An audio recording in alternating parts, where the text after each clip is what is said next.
Are we live yet? Have we gone on? Is the stream working? I don't think so.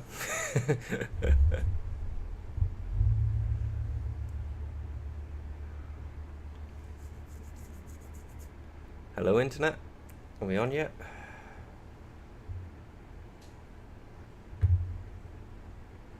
Oh, there we go. Yeah, cool. Get on, Beybladers. Beyblade here, and I am currently trying to set up the newest episode of Beyblade X.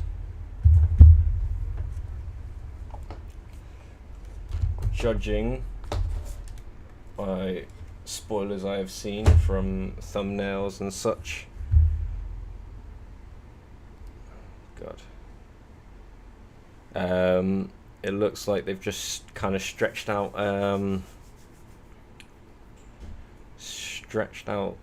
what would it have been, issue chapter 5? I can't remember exactly, but not much new looks like it happens this episode. It looks like we kind of get the scenes of Burn kicking ass. Oh. it is Blade Bay X. You have stumbled upon a Blade Bay X in the wild. In the wild. How you doing, Metal? You good? It's good to catch up. The wife is in the chat as well. She will be trying to derail anything I'm going on about here, I'm sure. Alright. Adverts are playing. Anime is loading. Yeah, Mel, good to hear from you, my dude. I've not been well this last week. I've not been able to live stream. I haven't jumped into any live streams. Big chillin'. Is it like super late for you at the moment? Like, are you stateside? Is it like 10 PM at night for you as well? Yo, GG. Yeah, doing good today. How are you doing, man? How are you doing? What's on for the weekend for you? Alright, X is starting now. Has everyone already watched the newest episode? Yeah, 10 PM. So yeah, definitely big chilling. Time to wind down for the evening, or are you planning a... Dude, you do some madly long live streams. Like, I swear every time I see you've done a live stream, it's like 8 hours at a time or something like that. I tried doing one... I wasn't trying to do a long live stream. Dude, the deep guy from Team Phalanx works at a sushi shop as well. I have not yet. But yeah, I managed on my fighting game channel, I managed to do like just over 5 hours of streaming in one go. It was not intended to be that. It was like 1 to maybe 2 hours at the most, but I was just like, I need to get through the story on this, otherwise this game's gonna haunt me forever. But GG, you were there for a lot of that ride, actually. I appreciate that a lot. Like, just watching me get smashed. Oh man, getting some backstory to this Team Phalanx guy. He doesn't seem happy. To be fair, bullies often are not happy about things going on.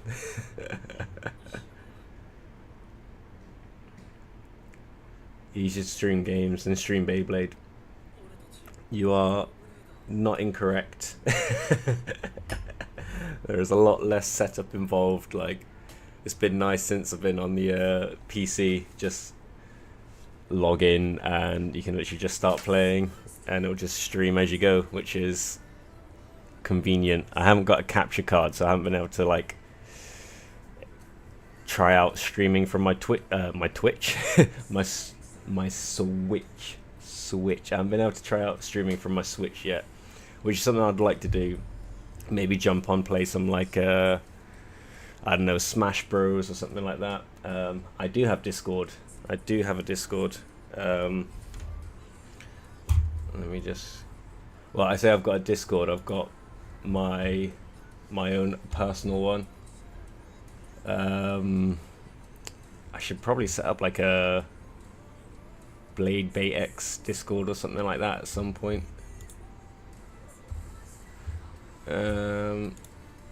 But yeah, I do have one on here. It's normally, I think the only things I really use it for are, well, I've got a couple servers I'm part of on here.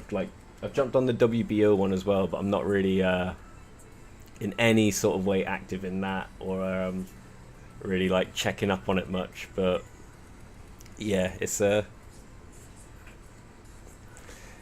for sure. One thing I got really into again, like I got mad nostalgia vibes for it. I don't know if anyone would have heard of this game called Travian, but yeah, that was probably the most active I've been on Discord is for that game. It's going to be a hot one this weekend. 41 degrees here. Oh shit. Yeah, stay inside, dude, and dodge dodge that sun. You'll be eviscerated. That's brutal.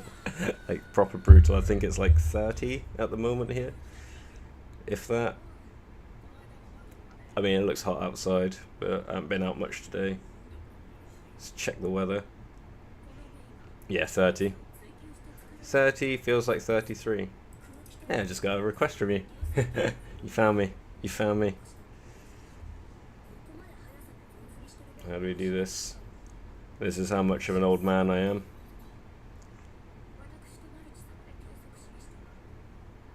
Accepted.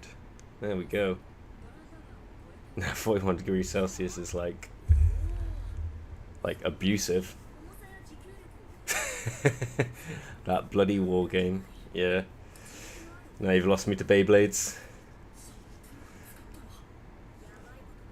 Yeah, man, it'd be cool to jump on sometime when you guys are gaming, but yeah, I need to get a capture card or something sorted, but for my standard of gaming, I'm not sure it's worthwhile investing in like a nice Elgato or something like that, because I don't know, but if you go anywhere below that, is there anything you like recommend for like a first time like capture card, like specifically for the Switch? Because I don't think there's much else I'll be playing on that wouldn't be the Switch that I'd need the capture card for. Everything else pretty much be either through my PC or like emulated on PC. Like on here I do the Pokemon Blue one. Downloaded some PS1 emulators, which is great fun.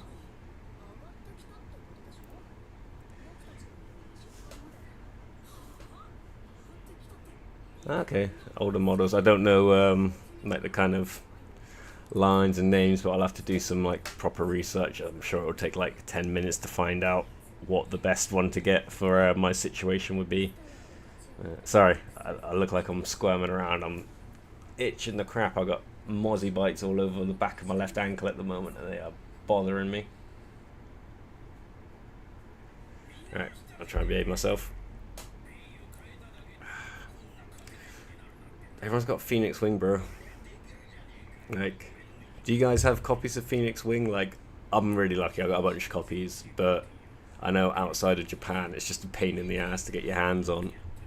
But over here at the moment, when I see it being sold on like secondhand markets, like the price has definitely gone down since the release. There was like this scarcity and like panic and like FOMO like spreading around when like it was first announced, and since then I've just seen like the prices drop and drop and drop of it, even still like sealed and stuff. I've got a couple sealed copies still. I think I mentioned it on the last one that I'd like to do at least one of them as like a giveaway when we do like a finally do like my 1,000 subs live stream. Like the plan was to do a bunch of live streams this last week. I feel like I figured out like a decent setup for doing some Beyblade live streams, but damn, I was ill this week. New mod coming out that's supposedly not as good as the first one for Phoenix. What, Phoenix wing or feather? I think I keep saying wing instead of feather by accident just then. But yo, Kenneth Creus, dude, is that your real last name? That's cool. Thanks for stopping by, dude. How you doing? Yeah, man. New mold for Phoenix. Oh shit. Yeah. Wing. Okay. Ooh. So does that mean like a new mold for it? Why do they need to do a new mold? Are they literally nerfing? Are they like are they nerfing Phoenix Wing? Are they going to tell us we can't use the old mold or something? Is it going to be like lighter? Is it going to not be so OP compared to every other Beyblade? Surely they can't be changing the design. It's gotta be... Damn. Is your actual last name? Just stop to say hi. Well, thank you, Chris. Chris? Kenneth Chris. I appreciate that, dude. Appreciate that a lot. Hope you have a good weekend, man. And is this another battle between Persona and Phalanx? Oh, dude. Stone Mont Blanc guy is really not feeling it, is he? Grumpy boy.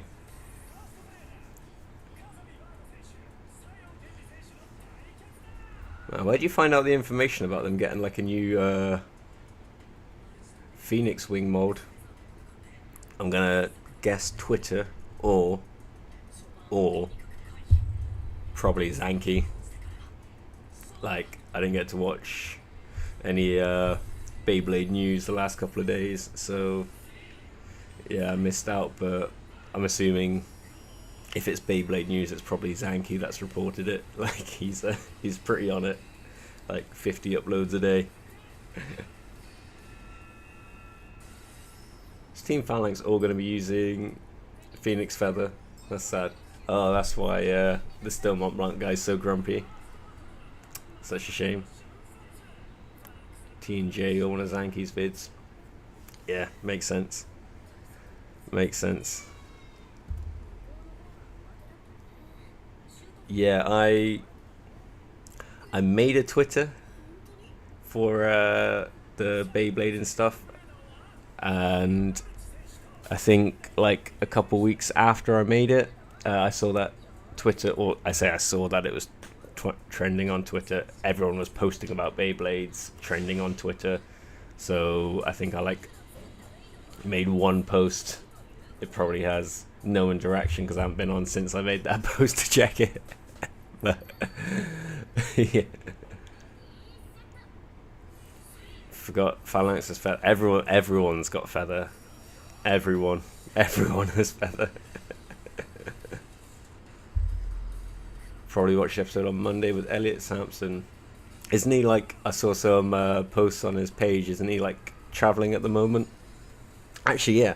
So you can maybe help me out with this because it's something I want to do. What do you use for doing remote podcasts? Because it's something a friend of mine, well, a few people I know want to do that basically with myself, and I'm all up for it, but I feel like I'm going to be the one that is dropped on to do the logistics of it all. So for like the podcast scenario, because we'll all be remote, I've got like friends in Oz, friends in the UK, friends in the States. Do you just use like OBS and record a call somehow over there? Like, I'm not too sure, but I haven't done the research essentially. Went one and made a single post when it was trending. Yeah, and it's on vacate at the moment. Yeah, I see the dudes like snowboarding or skiing or something. That's like that's pretty epic. The wife used to be a big fan of snowboarding. Used to do seasons and do some cookery so she could ski. Use Discord and record the main show on Streamlabs. Okay. Cool. Yeah, that makes sense. So I've looked at Streamlabs. Before I got my PC set up, I was trying to use Streamlabs on my phone actually to just do like these episodes actually before they were on here, but at the time doing it on my phone seemed like confusing, like an extra step between the YouTube interface and that one, so I just ended up like just doing it straight through YouTube. But okay, so yeah, Streamlabs.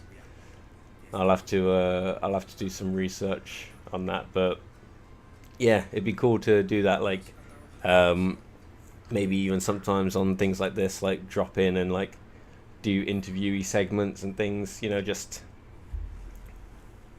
add some versatility to the YouTube portfolio.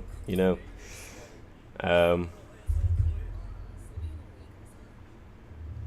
what's this? You've sent me something. You sent me something.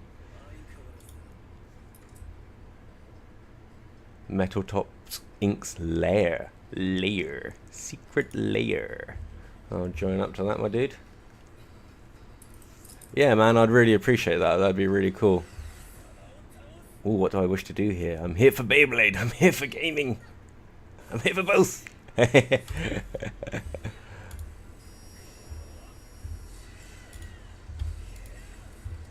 Alright. Boom, boom, boom, boom. Alright, I'm in your what would you call it? I mean, I would just say Discord, but I'm in your channel now. I'm no escaping from me. Yeah, no, but I'd really appreciate that, dude. Sometime. Like, I'm in no ways like technology illiterate. Maybe just normally illiterate, but half decent. But it's always better to learn from someone who has some experience. Hang on, was that a draw? Was that a draw with X? I'm not sure I accept the anime anymore. The guy from Team Phalanx uses Phoenix Feather and gets a draw with X. That's like, I think they've missed something there. I don't know, that doesn't sit right with me. Unless there's something I'm not getting in the translation here. But I don't think that just having Phoenix Feather would jump your man up to a level where he could compete with X. Like, that's I don't know. I don't know why that's bothering me so much, but again, is this just going to keep happening? Is X trying to teach him something here?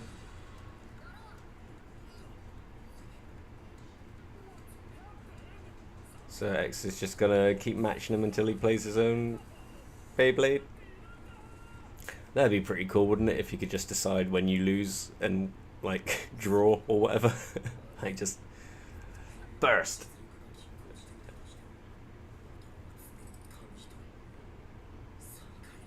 Oh man, there's a lot of inner reflection going on in this episode. I mean, it is an anime after all.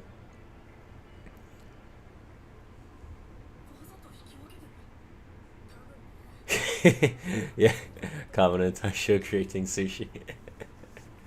Dude, I really like Taisho. He's my kind of anime character. Reminds me a lot of the who's the old man from the OG series Bakuten Shoot, that was like not Lee's granddad, like the creepy old uncle that was just there in G-Rev when Ray went back to the village, and he just seems a bit like, your typical like perverted old man like in an anime. That's my kind of guy, like Yoroshis and stuff like that, But yeah, he gives me those kinds of vibes.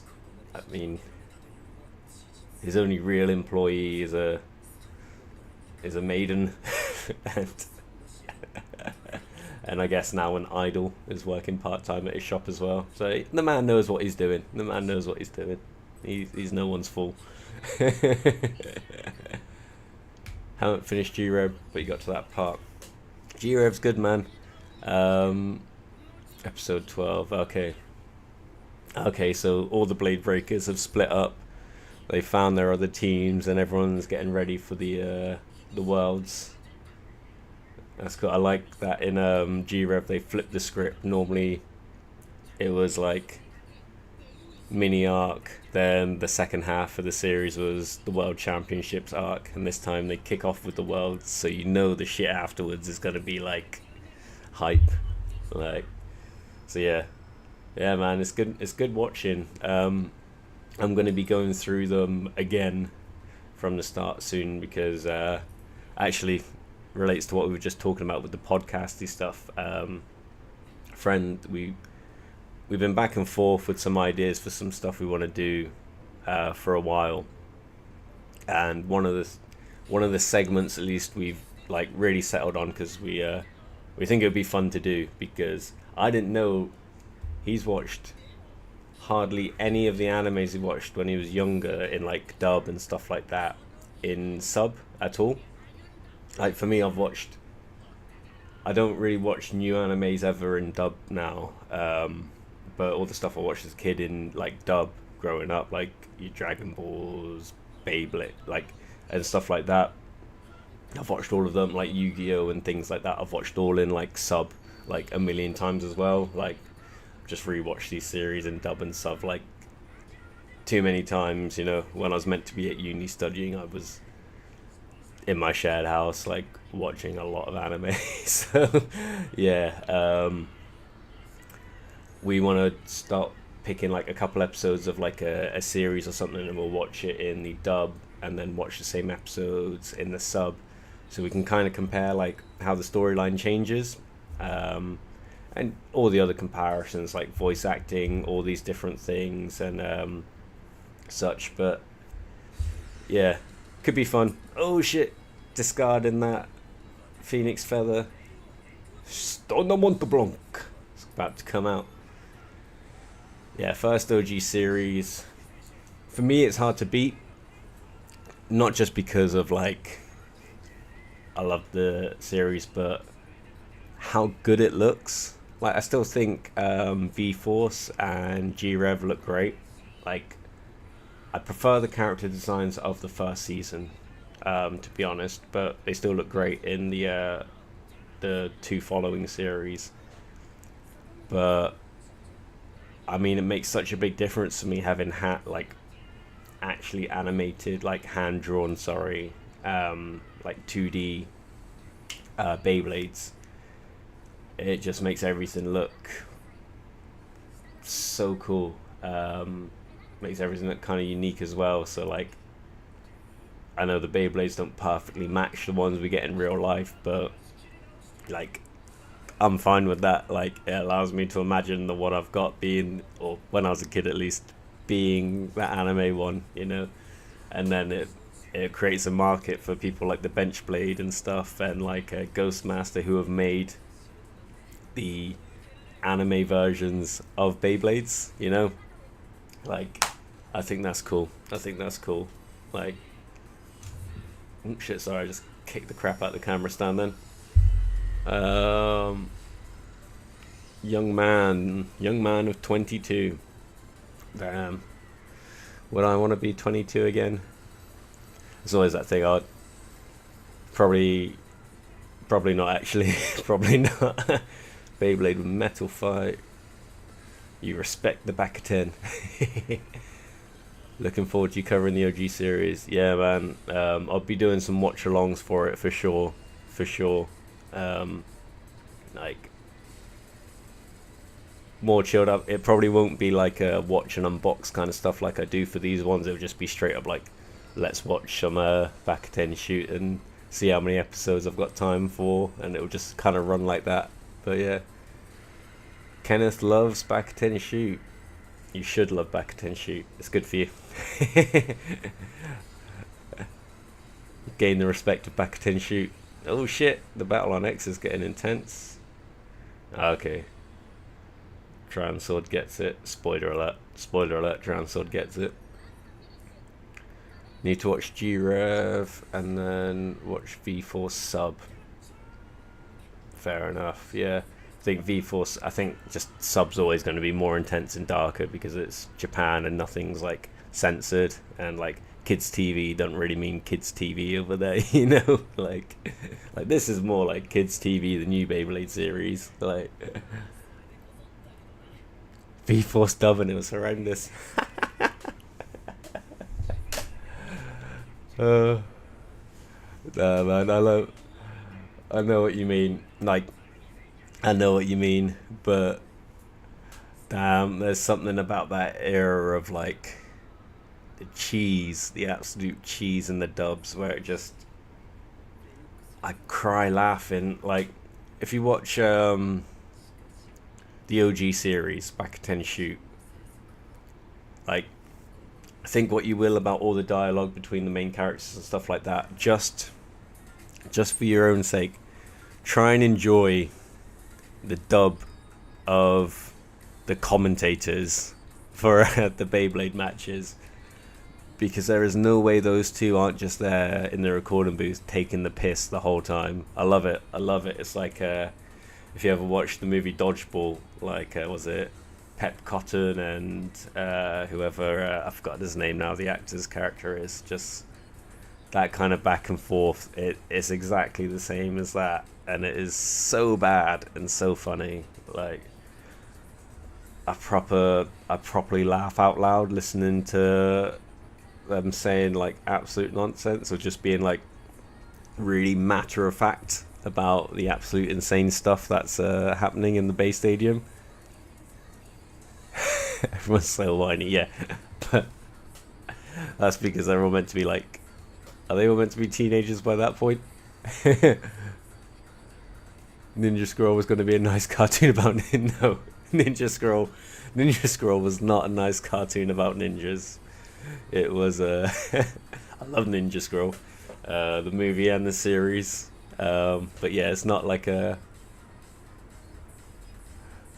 was it the outro song for X is kind of a bop. It's very I don't know, I just sound like an old man whenever I say this stuff, but it's very modern.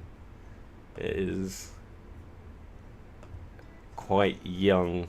But yeah, there we go, another episode of X done. It's definitely an anime. Like, I'm enjoying it. Like, I don't want to like sound like I'm not enjoying it. Yo, Aero, thank you for stopping by just in time for me to start talking about some projects I've had on the go. But yeah, Spaghetti, thanks for stopping by. How you doing?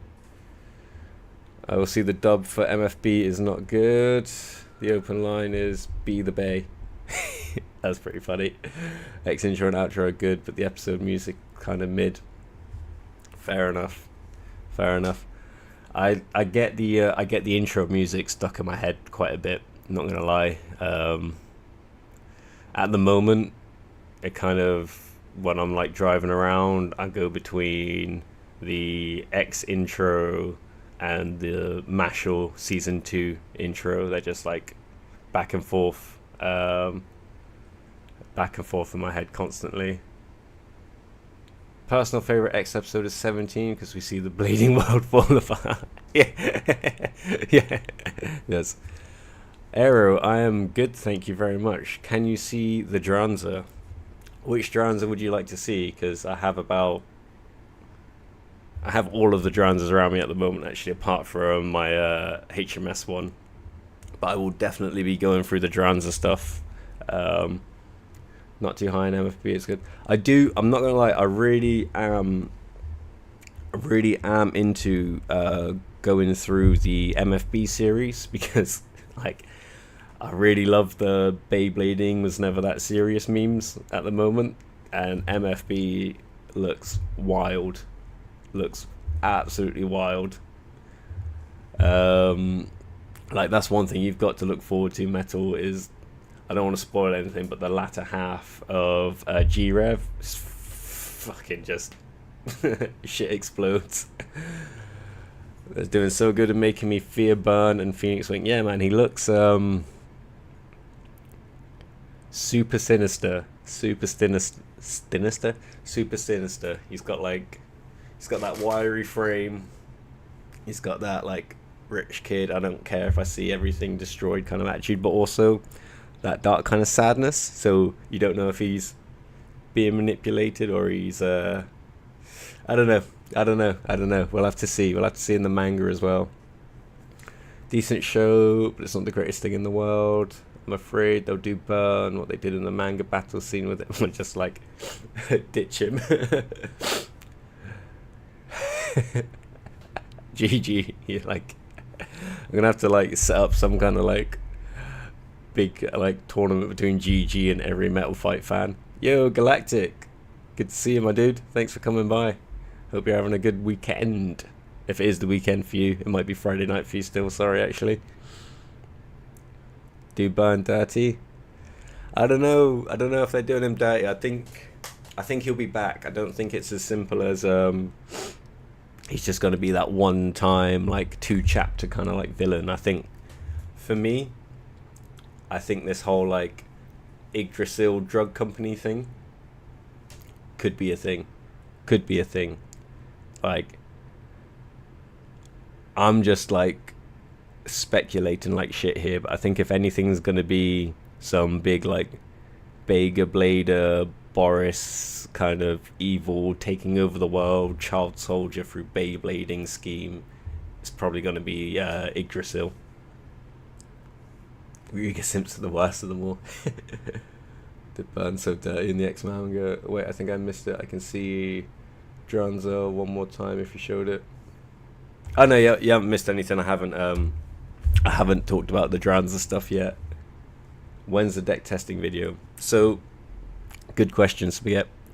This week I was meant to do a live stream testing Viper.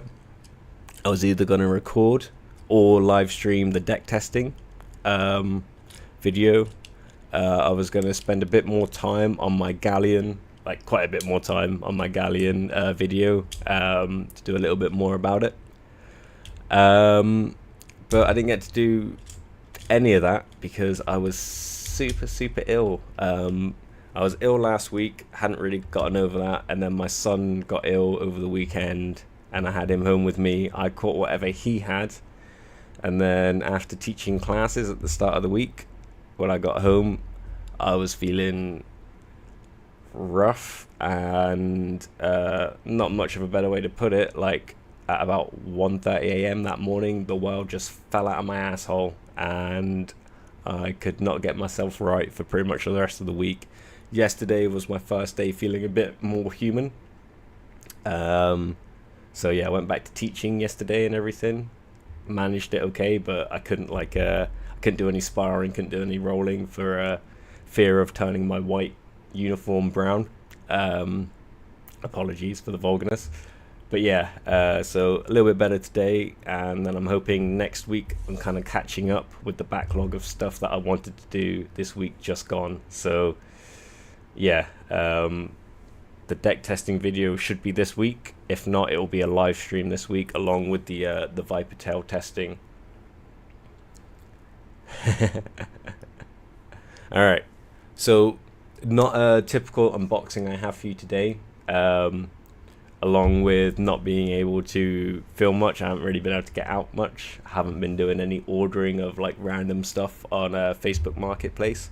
I was talking to the local shop here last night about going around to pick up maybe a couple more of the, was it BX24, the Wyvern Gale boosters, because we still don't have our custard Gale. And when I was talking to them, they're like, yeah, cool, yeah, we've still got this many boosters left, blah, blah, blah, blah. And I was like, cool, what time do you open in the morning? Because I know sometimes you don't open till 10, but my live stream starts at 10. They're like, oh, no, we're not open tomorrow because it's Chinese New Year, so they're closed anyway, so I wasn't able to go pick up anything. So what I thought I would do is finally actually spend some time talking about the new Black Dranzer Beyblades I've been getting commission designed and printing and testing and building some stuff up for. So I think I'll start. Hopefully this works. I think I've managed to make a slideshow type thing here.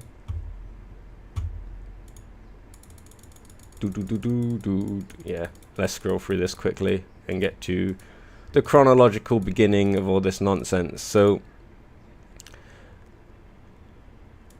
yeah, man, like this has been like a long time in the making, this little like project I've been kind of on.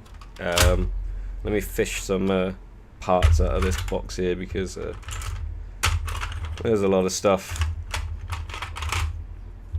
But yeah, this has been going on for like months and months and months and months and months now. And I know I've shared little tidbits of stuff on the channel, like some random like community posts and stuff like that, but I haven't really talked about it at all, because I kind of wanted to be like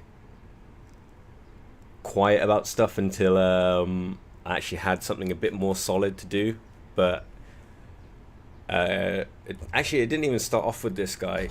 All of this started off with me printing off this part here. So this is a Dranzer G AR designed by Ghostmaster. My original video idea, like, what would it be now, like, I don't know, like probably nearly 8 months ago, I wanted to make an upgrade video for Black Dranzer, and in it I was going to talk about how I've never owned like a Dranzer G. I didn't have any of the engine gear, Beyblades and stuff like that, and I was really happy that makers like and designers like Ghostmaster were doing really cool things like this to allow us to like make these parts and stuff, because like a lot of these OG Beyblades, especially things like the engine gear blades and stuff like that, they're not that cheap, you know. And I was like, oh, I really want to make this Black Dranzer upgrade, but I'll have to get a Dranzer G, and then it won't be a black AR, so it won't be like, you know, and I didn't want to have to get one just to paint it, because I wanted to get a Dranzer G anyway. So I printed this one off in some black regular PLA. I used some old ass secondhand PLA for this one, which I wouldn't ever normally do, but that was the only black spool of material I had at the time.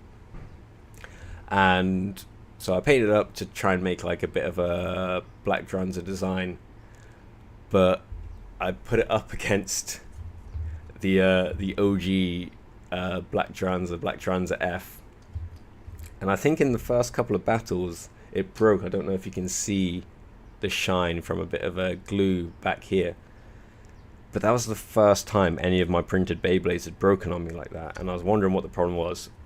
And I knew exactly what it was, is because I used some super cheap old PLA that hadn't been looked after, hadn't been stored properly, didn't know the brand.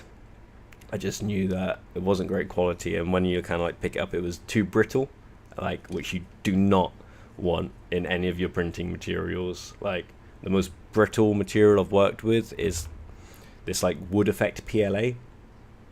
Never using that shit again. That's a pain in the ass. But yeah, second to that, it would have been this like old PLA that I used, and that kind of prompted me to start making some stronger copies. So I did a couple different like ones here of the Dranzer G.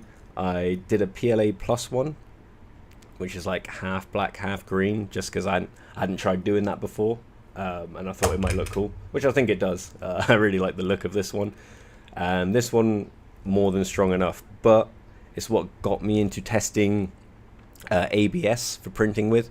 Before this point, I had printed with ABS, but to no real success. So I managed to print out this Black Dranzer G, or this Dranzer G in ABS, and I was so happy with how it came out. Especially, this is the first thing I really printed in ABS properly, and on my my newer printer, and even the detail came out really well without having like dialed in the settings at all. So I was like, this could be really good. This could be really good. And that's what kind of... sorry. What's your thoughts on... I'll go on that one. That kind of killed the momentum of that video after that point, because I was like, I don't want to just make one Black Dranzer upgrade. I want to make a new Black Dranzer. So I got in a big kind of like back and forth in chat with Ghostmaster, asking if he does commissions for like custom Beyblade designs. So I kind of gave him the lowdown of what I wanted. I explained the project that I was trying to do. I was trying to make a new... At first it started off as just an attack ring. I was trying to make a new Black Dranzer attack ring. And I wanted it to have the kind of size and like head shape, like the beaks and stuff like that, of Dranzer G, because I wanted that two-wing kind of design. But I wanted to have that roundness that the anime Black Dranzer had. And the first design is the one that Ghostmaster came back to me with, is the one on the screen here, which I thought was super cool when I first saw it. Like, I still think it's super cool when I first saw it. And we discussed it for a while, and I said, my only apprehension is the strength of the wings having such a big cutout section of them. You know, I wasn't concerned about weight and stuff like that, just like the integrity of them. Because I didn't want to make parts that people would get their hands on and then instantly regret because they were flimsy or something. I thought the design was super dope. I still do. Like, I wouldn't mind just having this file anyway, just to like make copies for myself. But yeah, I think it's super dope. It's not that visible, but it's some more. Alright, sorry, I'll just read your comments for a second. Seriously, awesome work, mate. Yeah. Thank you, man. Yeah, I appreciate that. What's your thoughts on Marvel and Star Wars X collab bays announced for Hasbro X? So, I'll detract to the Hasbro stuff for a minute. I am past the point of caring about Hasbro collabs. Now, I know it's new for Beyblade and stuff, but like, I've been a Magic the Gathering like fan for a long ass time, and like in the more recent years, it's like 4 or 5 years now, but Hasbro have slowly not pushed me away from the hobby, but have killed my excitement for it, because there is an insane overload of product. And that would be fine if all these collabs and everything else they were doing it were just like aesthetic things. But the problem came when they started releasing like all these unique parts or like unique cards and things like that, mechanics you could only get if you were willing to fork out for like secret layers, which had all production problems with them, massive delays and things like that. The card quality was awful for the most part. You know, I've got a few, and you know, like and then just for the general boosters and stuff like that, quality was going down, releases were going up, prices were going up and things like that, and I was just like, this is not a fun way to enjoy this game anymore. So I kind of edged more on the side of, I got a fucking ridiculous size collection anyway, but I was like, I'm not gonna get myself worried about picking up new releases at this point, like, which kind of sucked because it coincided with the release of like my most anticipated set I've been waiting for years. But yeah, they kind of just, I lost the enjoyment. And with them doing it with Beyblade, like, yeah, they've announced the Marvel and Star Wars one. They'll do like a Bay for each or something like that, but if history is going to repeat itself, this will not be the end of it. Like, be expecting for them to like have some kind of new thing constantly, and they won't necessarily if the Magic the Gathering's anything to go on, they won't necessarily just be in the store available for you. You might have to order directly through their own like website to get your hands on some of these collabs and stuff like that. Prices will be jacked up if they're doing it that way as well, even though that makes no sense. Even though they remove having to go through certain amounts of distribution to like brick and mortar stores and stuff like that, the price will still be higher for these like special bays. So yeah, I'm more than happy to see collabs with other franchises. I love that. Like, my favorite Burst Beyblade is the Hello Kitty one, you know. But yeah, I don't think it's gonna mean good things for the hobby. If I'm just going off like what I've seen in like past kind of stuff from Hasbro. Call it NPC Beyblade plastic. It's not the visible. Boom, boom, boom. Wait, so what do I call it? So back to the Black Dranzer. Sorry. So yeah, this was the first design. I sent some feedback about like a kind of poorly like designed like some input of what I wanted to change it to, like to maybe fill out that space. I was talking about having the kind of, if you look, I don't know if you can see it very well on the camera there, but there's that kind of like wing texture on the Dranzer G blade. And I was like, maybe we can keep like a bit of that gap because I really like that, but maybe we can texture it in such a way that it kind of looks more like Dranzer G. And he came back with this, and I was just like, perfect, absolutely nailed it with that one. So I was like, yeah, let's go for it, let's get it done. And what was really cool, because this isn't something I had the idea of, I was just trying to make one Dranzer, but I was trying to think of a name for this one, and he asked me what I'd like to call it because he was just calling it kind of like a generic name. And I was like, well, I'm basing it on Dranzer G. I want it to be an evolution of Black Dranzer, so I was just like, Black Dranzer G. And he was like, yo, that's dope. Look what else I did for you. He just took the heads from the other ones and made a cross at AR. So I was like, oh shit, we got a Black Dranzer V, because that is just the V like design, but like more smashy attack kind of contact points instead. So I was like, sick. We've got Black Dranzer V and Black Dranzer G now, so we're kind of like we've completed the Black Dranzer line. I mean, we could do a V2 and a GT. Maybe that'll be something I look at in the future, but for me, having Black Dranzer F already and then getting a V and a G afterwards was like, I was so excited about that. Yo, Nazuma, thanks for dropping by, my dude. Just talking, well, would I say custom? Yeah, custom design Beyblade stuff. So finally kind of spilling the beans on the process of making the Black Dranzer bays that we've done. So we had the designs for G, we had the designs for V, the ARs, and I said I know it's not the G AR, but Dranzer V2 Bit Beast is by far my favorite Dranzer Bit Beast. So I was like, could we get a recolor? Could we get a black recolor of that? Because that's all they did for Dranzer F, is recolor the original Dranzer F Bit Beast. So it's like a palette swap. So I was like, can we please?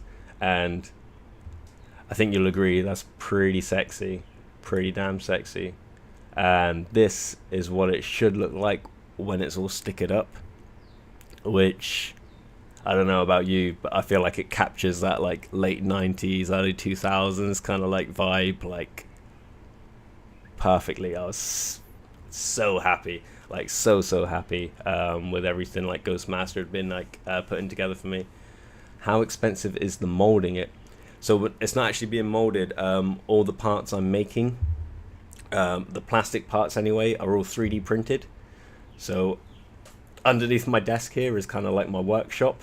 So like I've got, well, I say underneath here, I've got one printer here, I've got one printer over there, I've got like my little cutting in workstation, like my desk. I've got like my scalpels and stuff around. Like this little section in my room is just like my office slash workshop slash everything. Like the sleeping in here is like secondary. Like but yeah, it's like I was so happy. But I was like, so we got stickers for this one. Could we possibly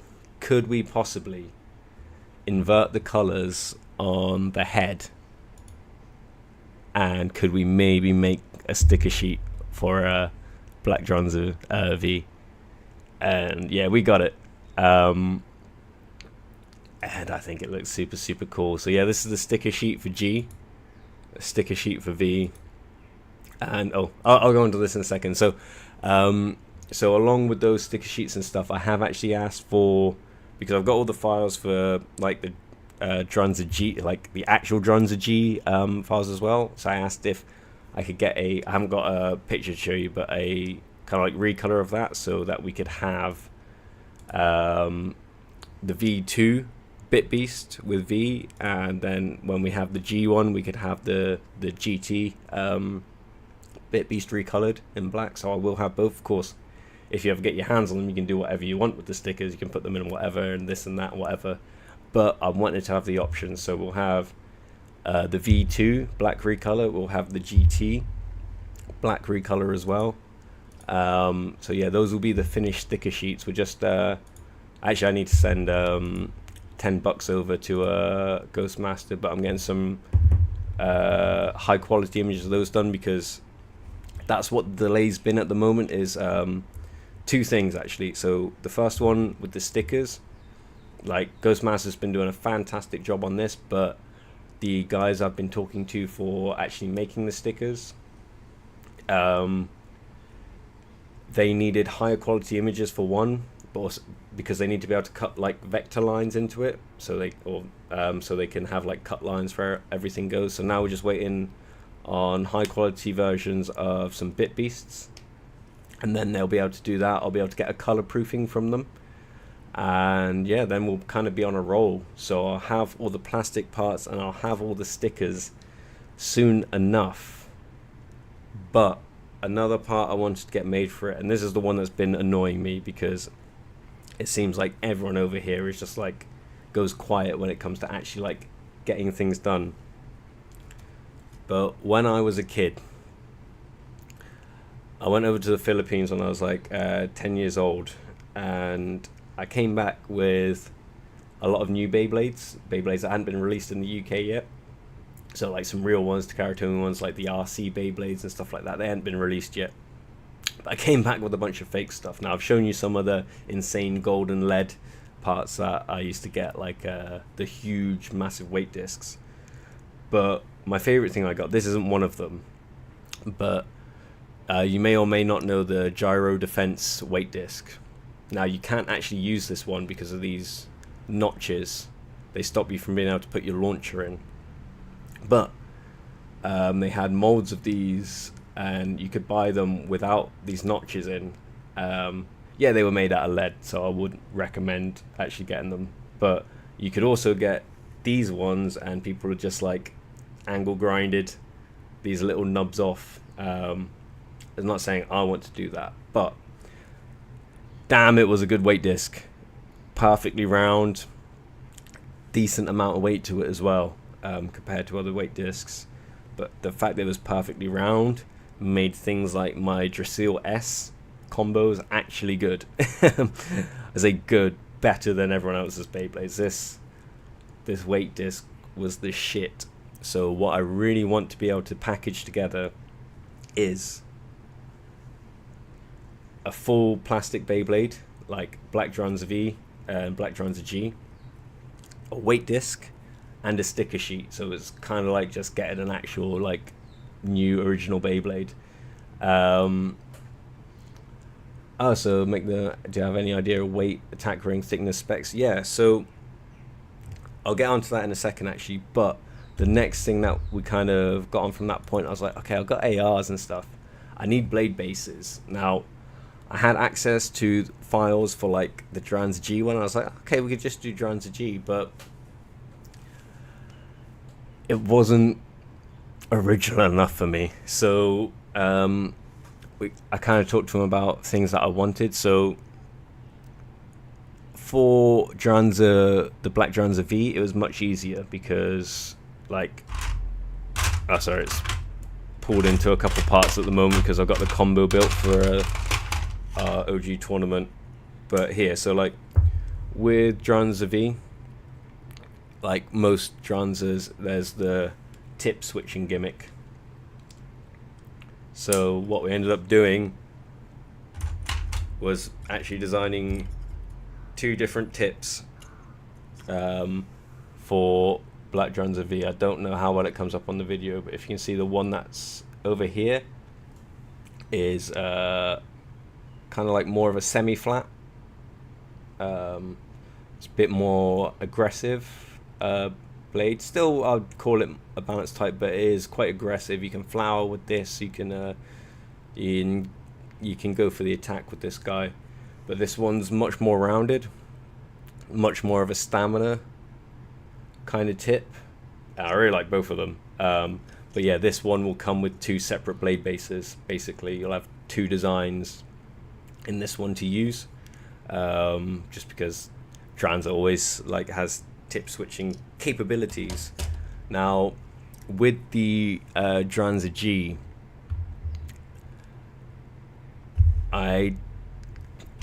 what kind of made me change my mind is I finally got my hands on. I got 2 copies at the same time actually, like because like the stickers were kind of in awful condition and they fell off like the moment I used them. But I used this a bit and I don't like the blade base. Or it's not that I don't like the blade base. I don't like this tip. I don't know if it's the same as on Dranzer G. But yeah, I just wasn't enjoying it. I thought it was kind of holding the Beyblade back. But a tip I really do like, and I thought made sense, was the Takaratomi Zeus like tip. Here, so this is Ghostmaster's own design of it, like his 3D file. So in my high photoshopping or high level photoshopping skills, I sent a few different variations and widenesses and heights of what I thought would be cool, putting the tip from Zeus onto the Dranzer G base. So I sent like a wider one, a taller one, and like a more narrow, like higher up one and stuff. And yeah, I'll show you what we've kind of ended up with properly for the first time. So here is Black Dranzer V. I believe this is, I think I've still got the ABS. Yeah, I think this is an ABS attack ring on here at the moment. But yeah, and I think it's got a 10 balance weight disc. But yeah, I thought this blade base, this design, pretty damn cool for the V blade. And here is the alternate base tip. That is that kind of semi-flat, more aggressive design. Then for our G blade, I printed off all the different variations. I found that this first one, I kind of said, it's just a bit too low down. I was suffering from like scraping issues and stuff.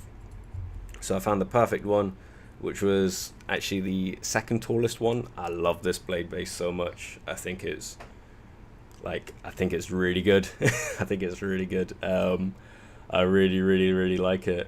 Yeah, I think it's come out really nicely. And this is the AR. I think this is my ABS one that I printed out. Yeah, that's ABS. So with the ABS ones, the details aren't coming out as strongly, but these will last forever. Doing like, if I'm honest, the only reason I'm printing ARs in ABS now is if I'm planning on doing battles with them against metal contact Beyblades, so like any X Beyblades and stuff like that, because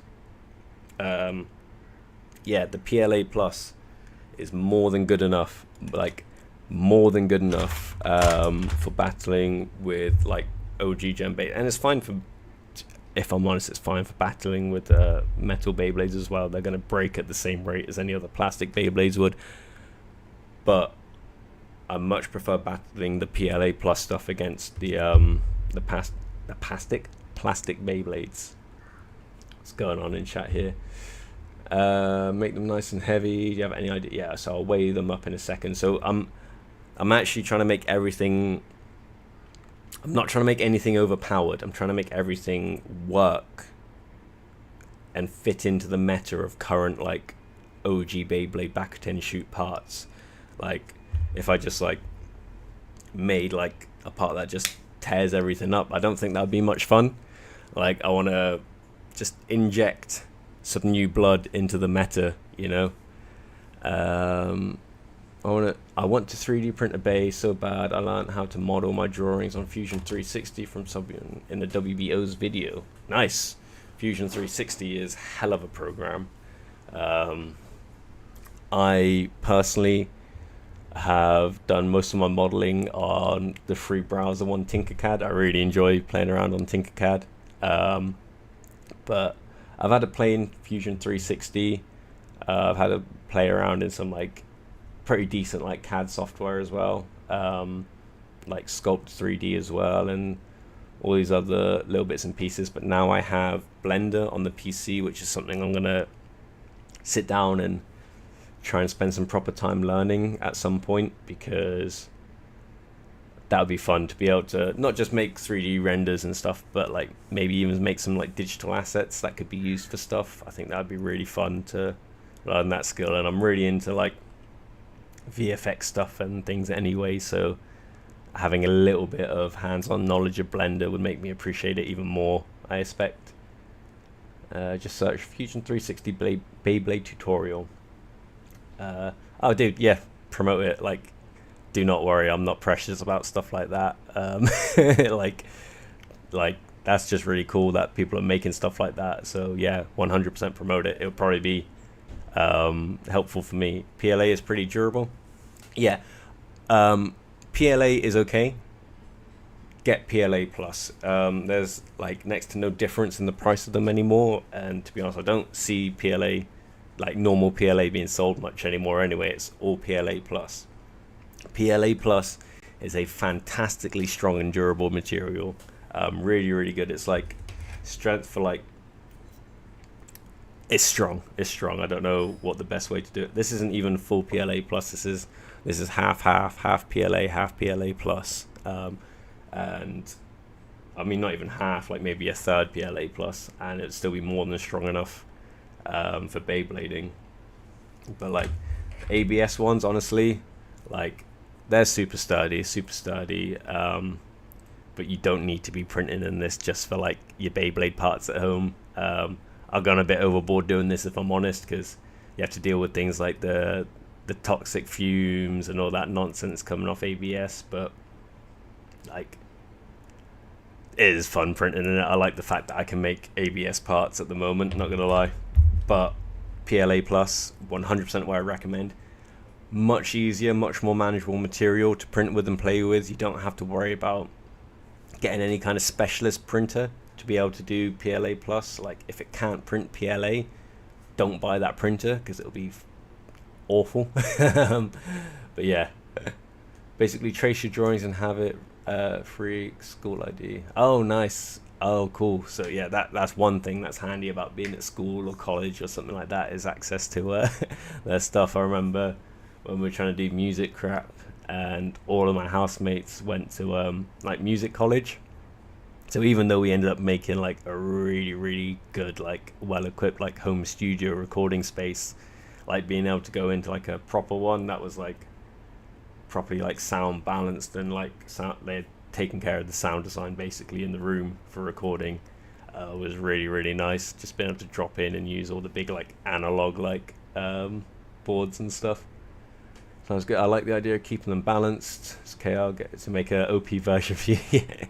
Well, unfortunately, I just sold all of my like, I had a bunch of like carbon fiber filaments, but I just sold them all because I'm like, I ain't gonna be using these anytime soon. But I didn't anticipate GG wanting OP parts.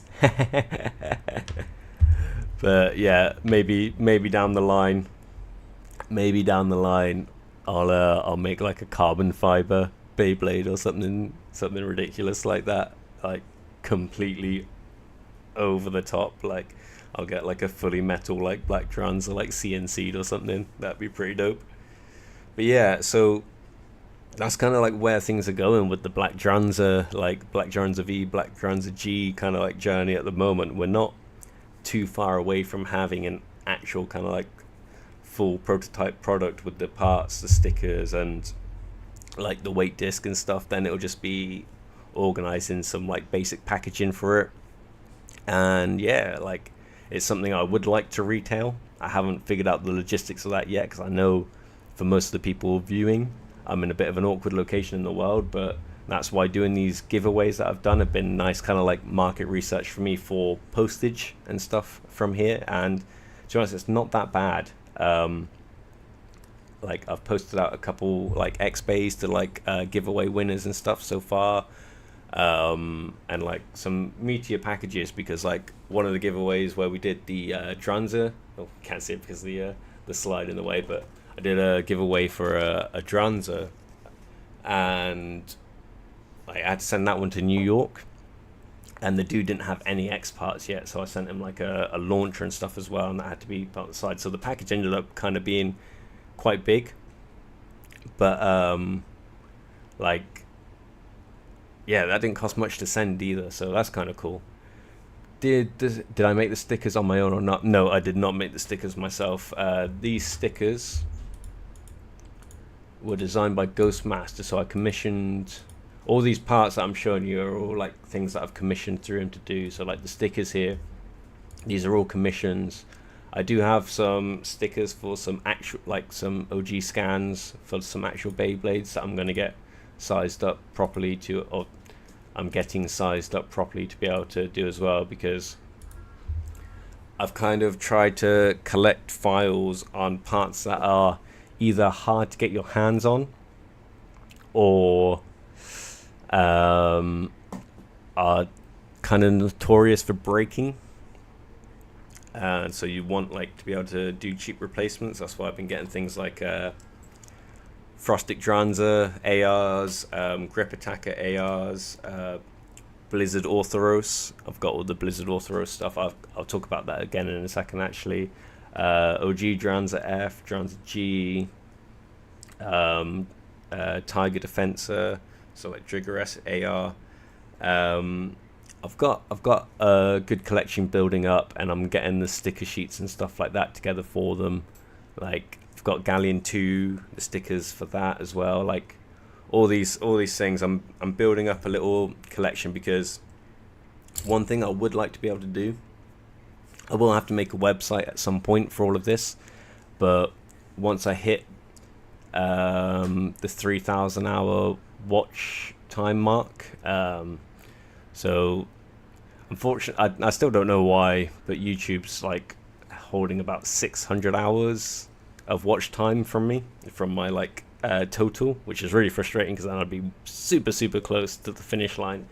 But once I hit that mark, so please feel free to watch all of my videos on repeat non-stop to help with that. But I'll be able to set up a shop, I believe, through YouTube as well, so that'll be kind of like an instant portal to do things. I know there's other ways I can set it up that'll probably be cheaper, less commission, this and that, but I would like to have the ease of access through YouTube as well, available for people who don't want to find my website, don't want to do this. And I'd like to set up basically a small online storefront for Beyblade parts. Now that will include the original OG stuff that I'm having made and designed. It'll include all the like repros essentially of OG back 10 shoot parts, but also I'll have, don't know if I've got any nearby, because I do. I have all these Beyblade X parts that I'm making as well. So I've been printing super good like, I'm still blown away every time I use them or take them off the print bed. The quality of the bits here, they're so good, honestly. Like, I can't talk them up highly enough. I'm so impressed with how well they've been made and designed, and then really happy with how well my printer's kind of like churning them out. It's like so good. So they'll all be on there as well. We can tell everybody you have no material left when they see my we'll just pretend it's a normal one, and you just like shred everyone's stuff up against. The discrimination on the smaller creators' experience on this platform is crazy. Yeah, I don't know why it's done that. I was trying to do research on it. The only thing I've seen where it holds watch hours away from you is watch hours gained from a promotion through YouTube. I've never done that, so I don't know why. I have actually sent feedback and sent a message to YouTube. I've never heard of anyone actually getting a reply from them, so I'm not like holding my breath or anything. But yeah, it's kind of frustrating. Because it would literally, I'd be confident that I'd be at that point within the next like month and a half, 2 months if I had those watch hours added on. But without that, I don't know. But back to specifically Beyblades. Had some awesome news yesterday from Ghostmaster. One thing was about some of the sticker sheets, like the original design ones and scans that are being done. But this is something I've been talking to him about for a while. I got the Blizzard Authoros file a long time ago, and the first thing I printed off was the support parts. Now this one's printed off in ABS because I was desperate to try out these support parts, man, but Blizzard Authoros is not cheap. Let me just switch scenes back to this one so you can see what I'm going on about. So yeah, Blizzard Authoros is not cheap. I've got a sealed one up here. I don't know which. It's probably this one. I think this is the lighter box of the two. One of them, I forget which one. I should be open. Yeah. So here's my sealed Blizzard Authoros. I haven't taken it out of the plastic or anything. I know it has been before, but they've taped it down. I don't want to ruin the packaging, but yeah, you can see inside. Oh God, can you, because of the light? But yeah, in here you've got the inverted controls. Yeah, here. So you got the support parts here.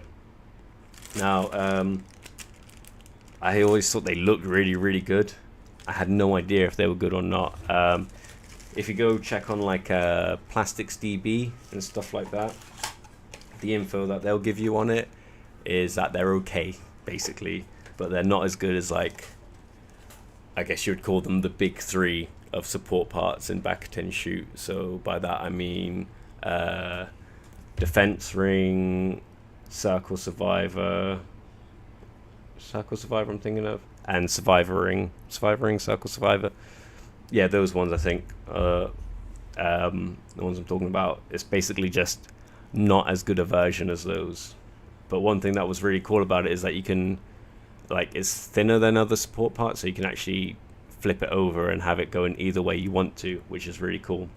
The problem was, though, that this one only fit onto the Blizzard Authoros base that he had made for that Beyblade. It wasn't compatible with other Beyblades. But finally, last night, we have a fully OG Beyblade compatible. I forget what the name of the Blizzard Authoros part is. It's probably like twin something.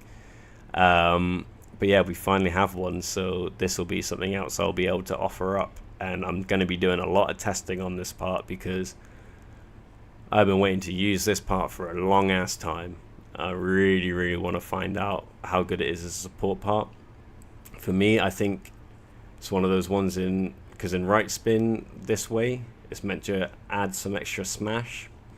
And then left spin, it'll be more like, I don't think it'll be good left spin this way for like a zombie. I think you'd want to flip it maybe, but I think having it this way in right spin, so upside down, could be pretty cool as well. Basically, there's a lot that I want to try out with this thing.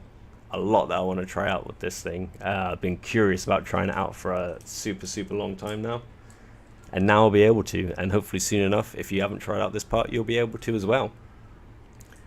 Any chance Beyblade X Warborg recreation on the horizon?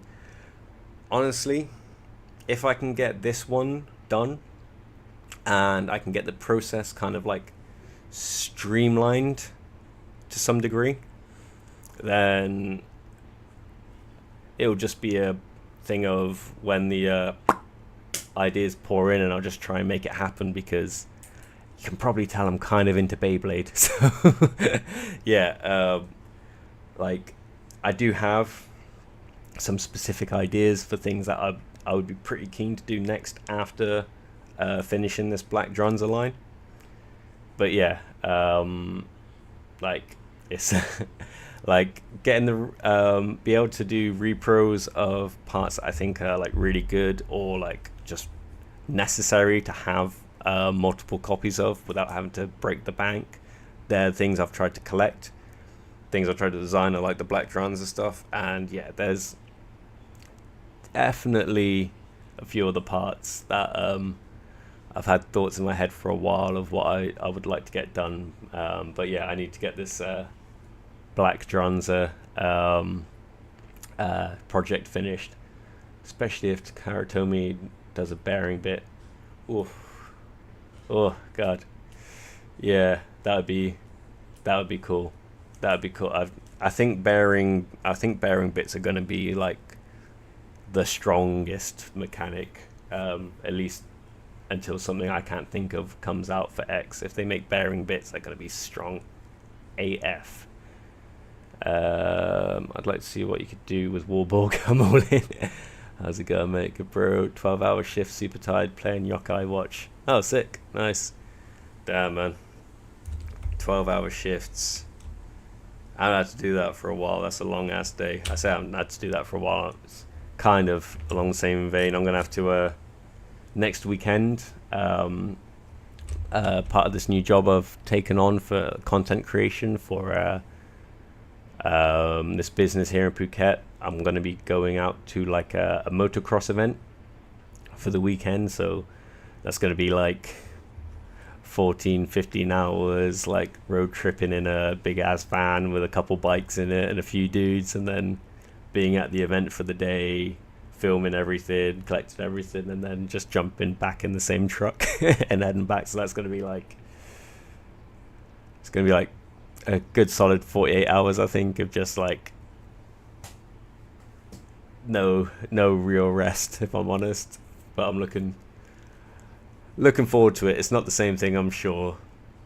It's a very different vibe to like go into like work and just cracking out your shift. My partner, she would have to do like 12-hour shifts at the hospital as a HCA and stuff, like lugging around people's bodies, and it's intense doing anything for that long. Like, I always respected my mum, especially because she was a nurse and like a single parent at home, and she was like a beast. She would take care of everything in the house, stuff that I 100% didn't appreciate at the time. Take care of everything in the house, like cooking, cleaning, everything was taken care of. The house was always spotless. She always nailed everything, and she would go smash out like insane shifts at the hospital and things like that. Like, yeah, absolute workhorse. But yeah, that's kind of where I'm at with the plastic parts and stuff like that at the moment. Like, I'm really happy with how it's going.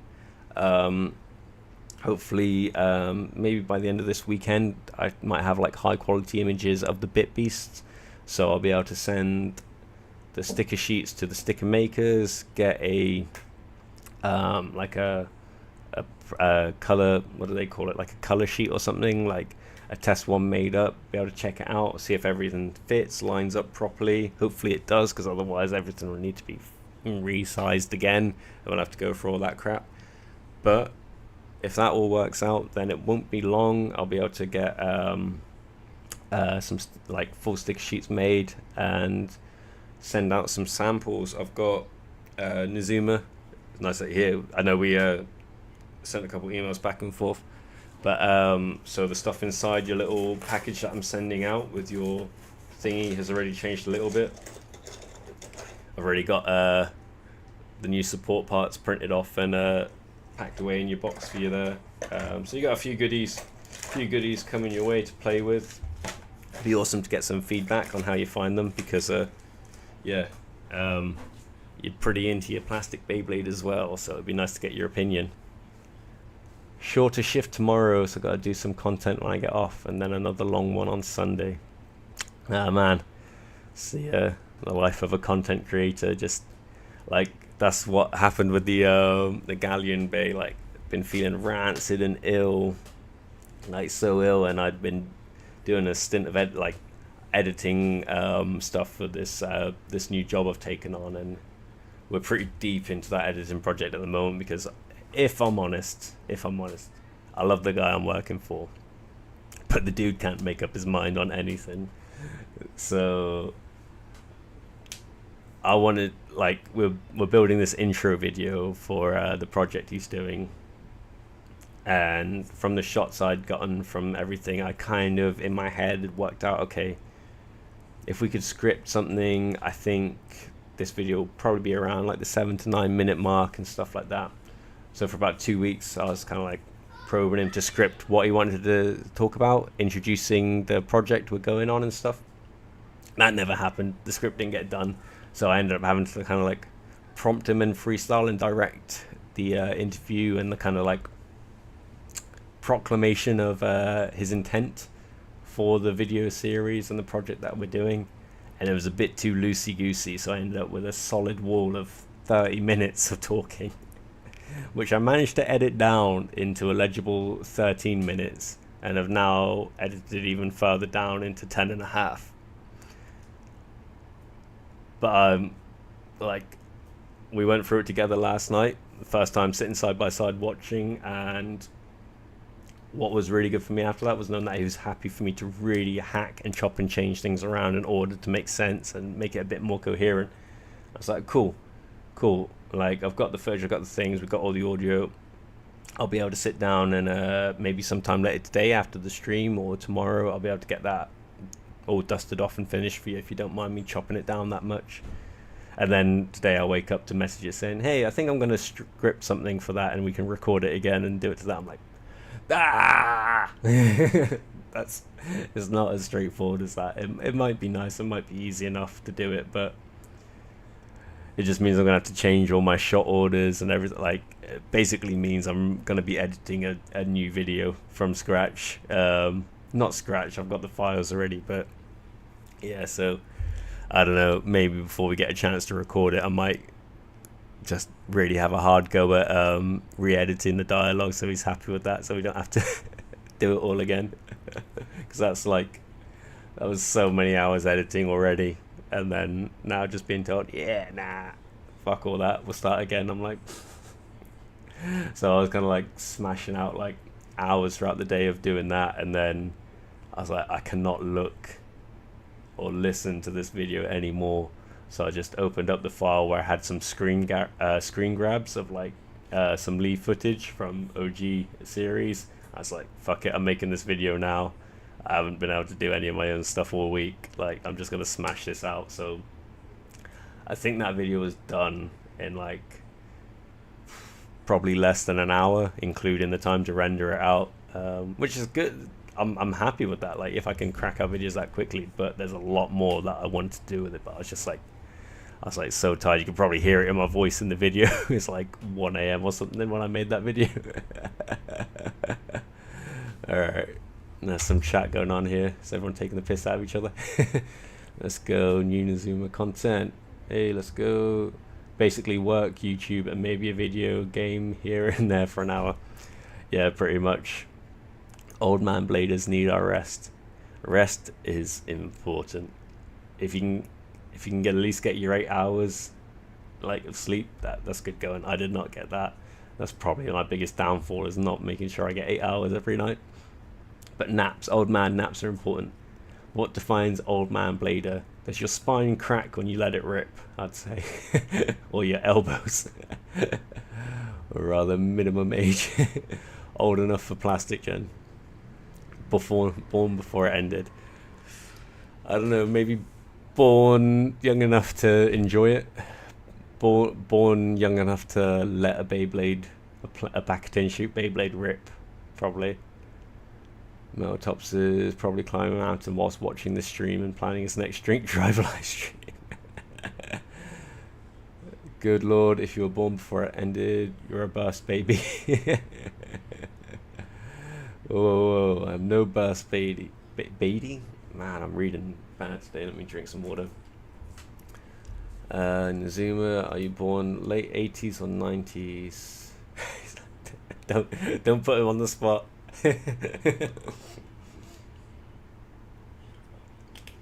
We're all about to be like aged out of the hobby. Yeah, I'm 92. I was born in 1992. So yeah, I think for me the first time I got my hands on a Beyblade, I would have been 7, just turning 8. Yeah, just turning 8. Actually, we'll do this some other time, but I might tell you the story of how I first ever got into Beyblade. So like everyone, I say like everyone, but at the time I'd seen the adverts for Beyblade and I had the and seen the clip of Tyson jumping up and letting it rip from the first episode. I had no way of watching this, so I didn't know what the fuck this thing was. It just looked fucking dope.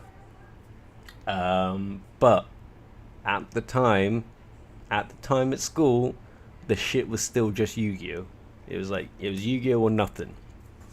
And we call it year 5. I don't know what age group or whatever you'd call that in the States and stuff, but basically we were like 8 years old in that class. And we had a rainy day, so everyone had to stay in the classrooms for break and lunchtime.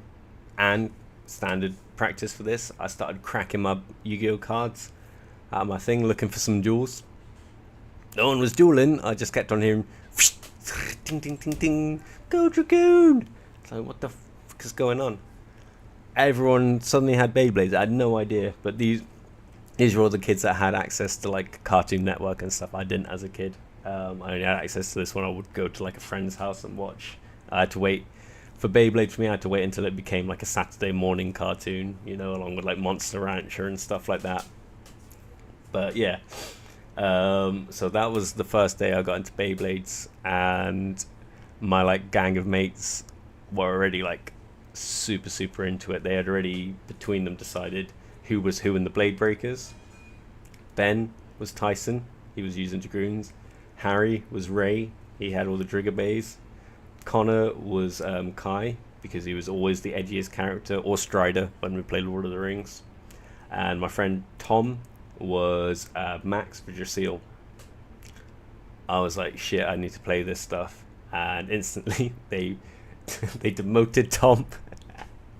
Instantly demoted Tom and told him that he was now chief, he was Kenny, and I was going to be Max. And because Tom didn't actually have a Drasil Beyblade at this time. I can't remember what Beyblade he had to begin with, actually. It might have been Warborg 1. But yeah, he was demoted to being Kenny. And I was told, like, you need to get a Drasil Beyblade and you'll be Max. And I was like, bet. Because I didn't even know at the time that it had a fucking turtle bit beast. And I was like, oh shit, yeah, this one's got a turtle. Yeah, I'm game. And I thought it looked cool.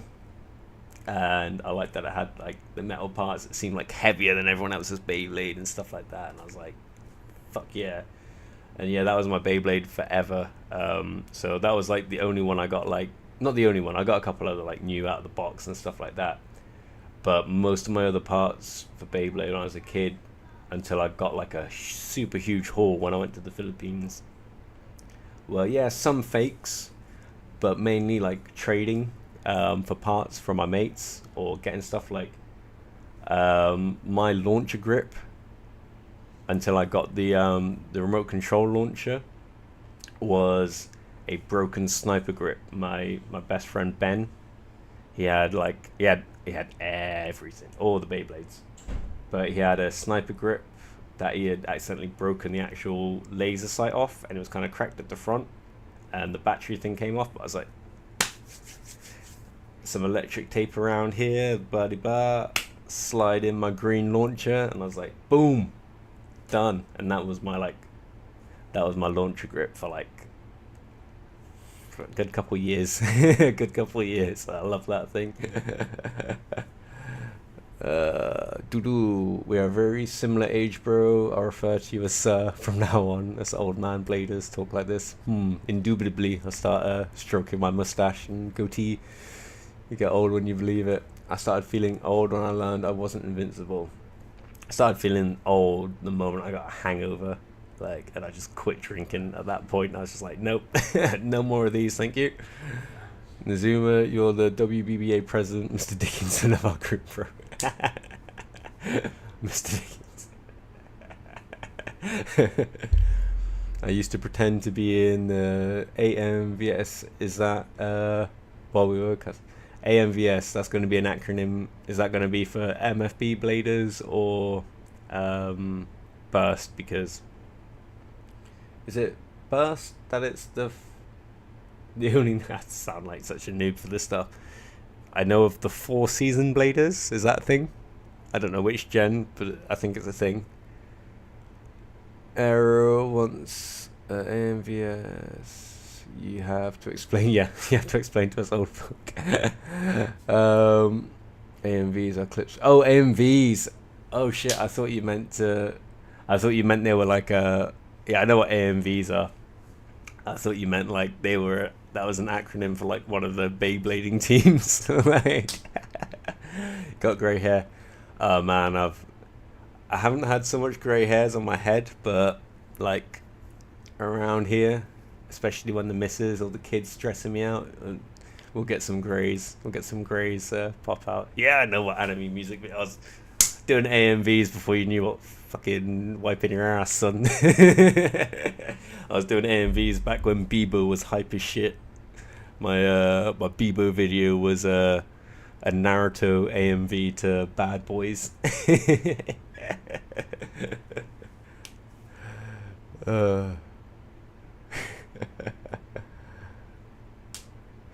keep sponsorship. That would be good. Getting a keep sponsorship for your channel. That's probably some money, you know. That's probably decent money.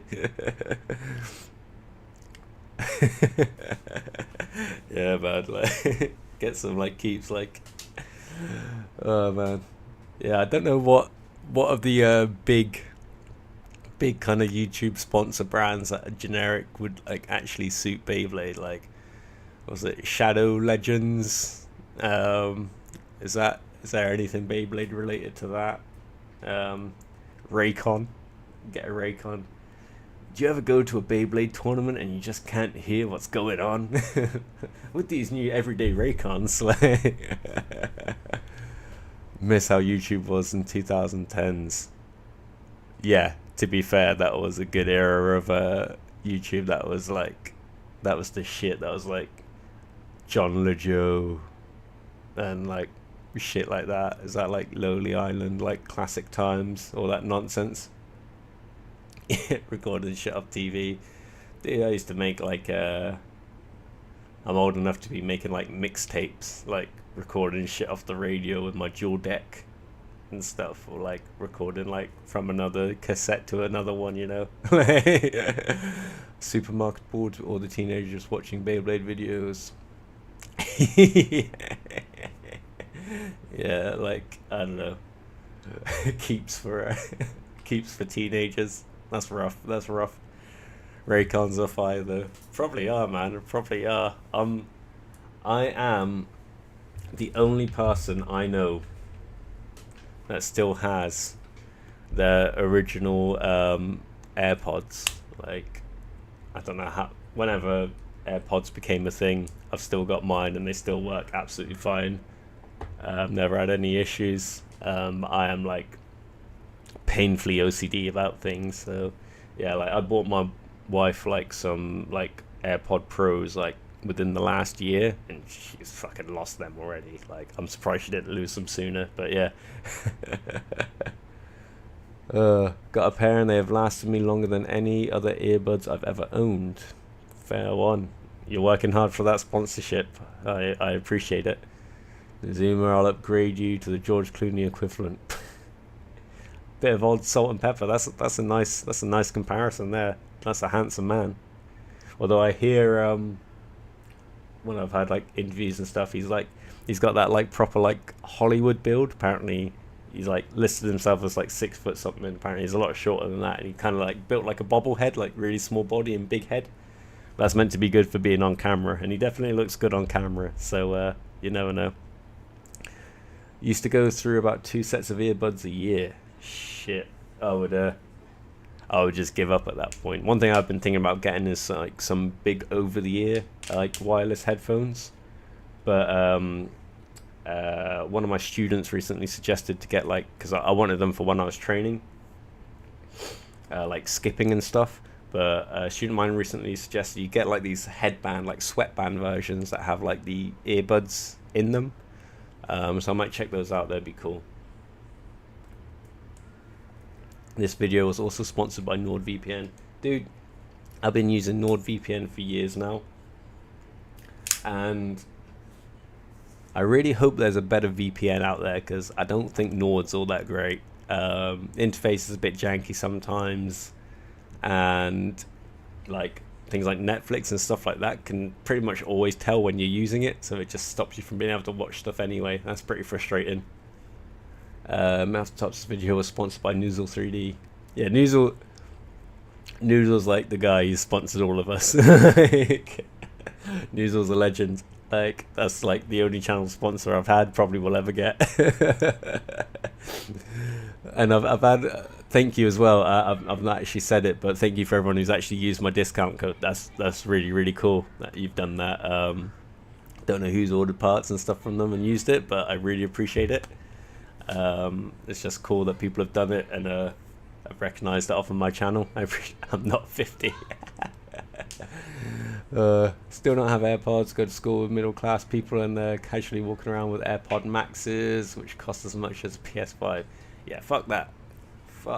Like, I got mine as like, I guess you'd call it on finance, as part of like my my phone contract that you have to update like every couple years and stuff like that while I was back in the UK. Like, so this is like way before lockdown or anything, and stuff. So yeah, I've had them a while. Like, my thing is, if I've invested in something, that shit's gonna have to last me, because I ain't spending money twice. I'm not cheap, I'm just specific about how I spend my money. Joking, assuming my actual guess would be 30s like the rest of us. Nah, let's go high 50s. High 50s. High school kids with $500 headphones on their heads is crazy. Man, I don't want to comment on anyone's life and stuff, but like, I wouldn't put that on my kid. Like, he's just gonna break them. 100% is just gonna break them. Like, I wouldn't deny him getting headphones, but to hell with spending $500 on them. Apple is very expensive. GarageBand's good. GarageBand is a good program, very good. I say free, it's not really free anymore. You do have to get a Mac to even have access to it as well. But I've spent a lot of time doing stuff on GarageBand. Sorry, I can hear my my landlady's doing her. So the kind of area I live in, there's like a bunch of like, there's smaller like single bed places, and there's like a few rows of like bungalows and stuff like mine, and then the landlady's compound is like right in the middle. It's like this big fenced off, walled off compound with loads of guards that like proper feels like an evil villain's lair kind of thing. But oh shit, she just, the only time she leaves is to get on her scooter and just drive up to like each door, and she looks like Edna from The Incredibles. She's like super short, that same bowl cut, and the big like thick frame glasses like that. And I transferred my rent to her so she doesn't come at me for any more, but the only time I'd see her, she'd pop her head over the wall and go, "You'll pay rent? You'll pay rent now?" And she's just currently doing her rounds, and she's just shouting at this Irish dude that lives there. I'm guessing he doesn't have rent today. She's like, you pay rent, you pay rent. Oh fuck, she's heard me. Let it go. But yeah, she seems lovely enough. Bit slow to do anything you need her to do, like landlord shit. But yeah, lovely lady, lovely lady. Yo, OSC, how you doing? $500 earphones would have been snapped up from back when I was younger. That's crazy. AliExpress probably does that knockoffs for 20. Yeah, that's one good thing about being here in Thailand is not hard to find some knockoffs if you want them. Like, you just have to go to one of the weekend well, you don't even have to go to one of the weekend markets. It's going to be more expensive going to one of the weekend markets because they're going to assume that you're a tourist and try and rip you off. It'll still be cheaper than anything else, but like, you're still overpaying. But you can go to the Tesco here. They call it Lotus. But you can go to the Tesco here, and there'll be kiosks set up out the front of it or inside it that sell like knockoffs and fakes. Like, nothing is Osk without the R, Osk without the AR, Osk, like that, Usk. But yeah, you can find knockoffs easy here if you want to. So if you see me on a stream and I'm wearing some like big ass like Dre Beats or what's it called? Is it the Apple Vision, the new like VR headset they're doing? Next stream I'll have like a Apple Vision on. It won't work. It won't do anything, but it'll just look like one. I just would have picked it up from down the road. Shoot, wouldn't mind getting some knockoff stuff. Just gotta tell people it's knockoff if they ask. Oh yeah, God, like, there is no shame in having like that kind of stuff. I know like people get worried about that, but just do your thing. It's all love. It's all fun. It's pretty chill. But yeah, like. So that's kind of like all the Beyblade stuff I wanted to cover today with the black Dranzers and all this nonsense we're building up here. What I'll do is once I've got the sticker sheets made and hopefully got the weight discs and all that added to my collection, I'll either live stream or do a video of like testing it all, and then when I get like the packaging and stuff like that organized for it, I'll do another similar kind of like video to update. And of course every week, every Saturday, 10 a.m. what is my time zone? It's something plus EST, like EST plus 7 or something like that, I think. But yeah, I'll be keeping everyone updated with what's going on.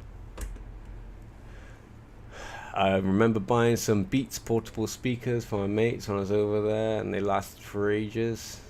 Nice. Yeah, we've been quite lucky. My missus got her hands on, you know, those like those Bose mini sound links. I think it's like, it's not a sound link 2. I think it's like the original one. So they're super old now, but those things are hella good for just like a little brick of sound. Like, the sound quality is really nice. Used to have knockoff AirPods. They had lights in them that always flashed for whatever reason. People thought they were cooler than normal AirPods when I was in school. Yeah, that'd be pretty cool, to be fair. Don't trust knockoff Apple Vision because that sounds like a death trap on your head. Yeah. Remember headboards kept exploding. Oh, the hoverboards, sorry. Yeah, fuck, that was a thing for a time, wasn't it? And I think because all the fake ones were exploding, they like just, in the UK at least, they just outruled them. You weren't allowed to like buy them, use them, or especially use them out in public, like the little hoverboard things. Like, there was like a ban on them. I mean, you'd still see people on them all the time, no problem. But I remember in the UK, I don't know if it's still the same, but they get really, really funny about stuff like e-bikes and that, because you don't need a license for them and whatever. But I mean, this has gone on a bit of a tangent, but where I'm from, down in the southwest UK,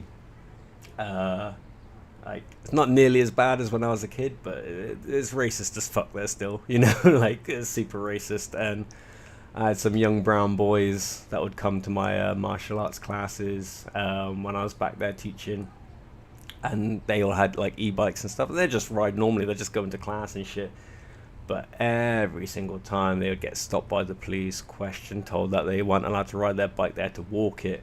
I remember one time one of my kids said that the police followed him the whole way from where they stopped him to make sure he didn't ride his bike again, that he walked it side by side with him, and made him late for class. So obviously after he turned up and he said that, I went down to talk to these police officers and asked them what the fuck their problem was, and we got into a pretty heated discussion.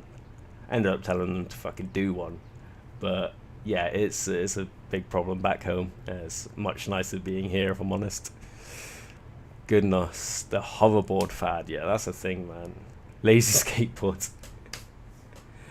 Oh, sorry, the wife's just chimed in. She's watching the landlady action. The landlady is picking a fight with the Brazilians behind ours. Yeah, I can hear and I can see the commotion. Oh yeah, she is. She's... Oh shit, it's all kicking off. It's all kicking off in the favelas. You still skateboard, nice man.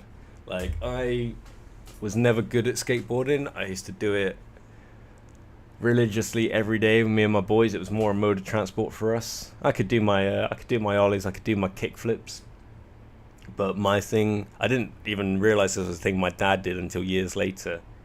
But my thing was bombing down hills as fast as I could, like just being like, go. That's why I've chipped and cracked and broken like every bone in my left arm, skateboarding, like really badly. I've had a lot of injuries from skateboarding.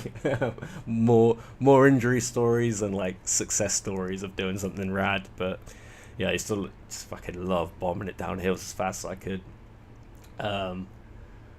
Yeah, I used to have this, my dad got it for me for my 15th birthday.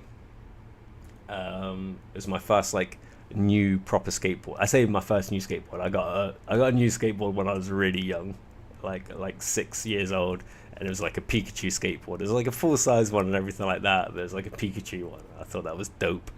Funnily enough, actually, years later, during the height of E-Bomb's Wild stuff, I painted the bottom and hand painted my own Trogdor on it. I don't know if anyone knows what Trogdor is, but yeah, the Burninator.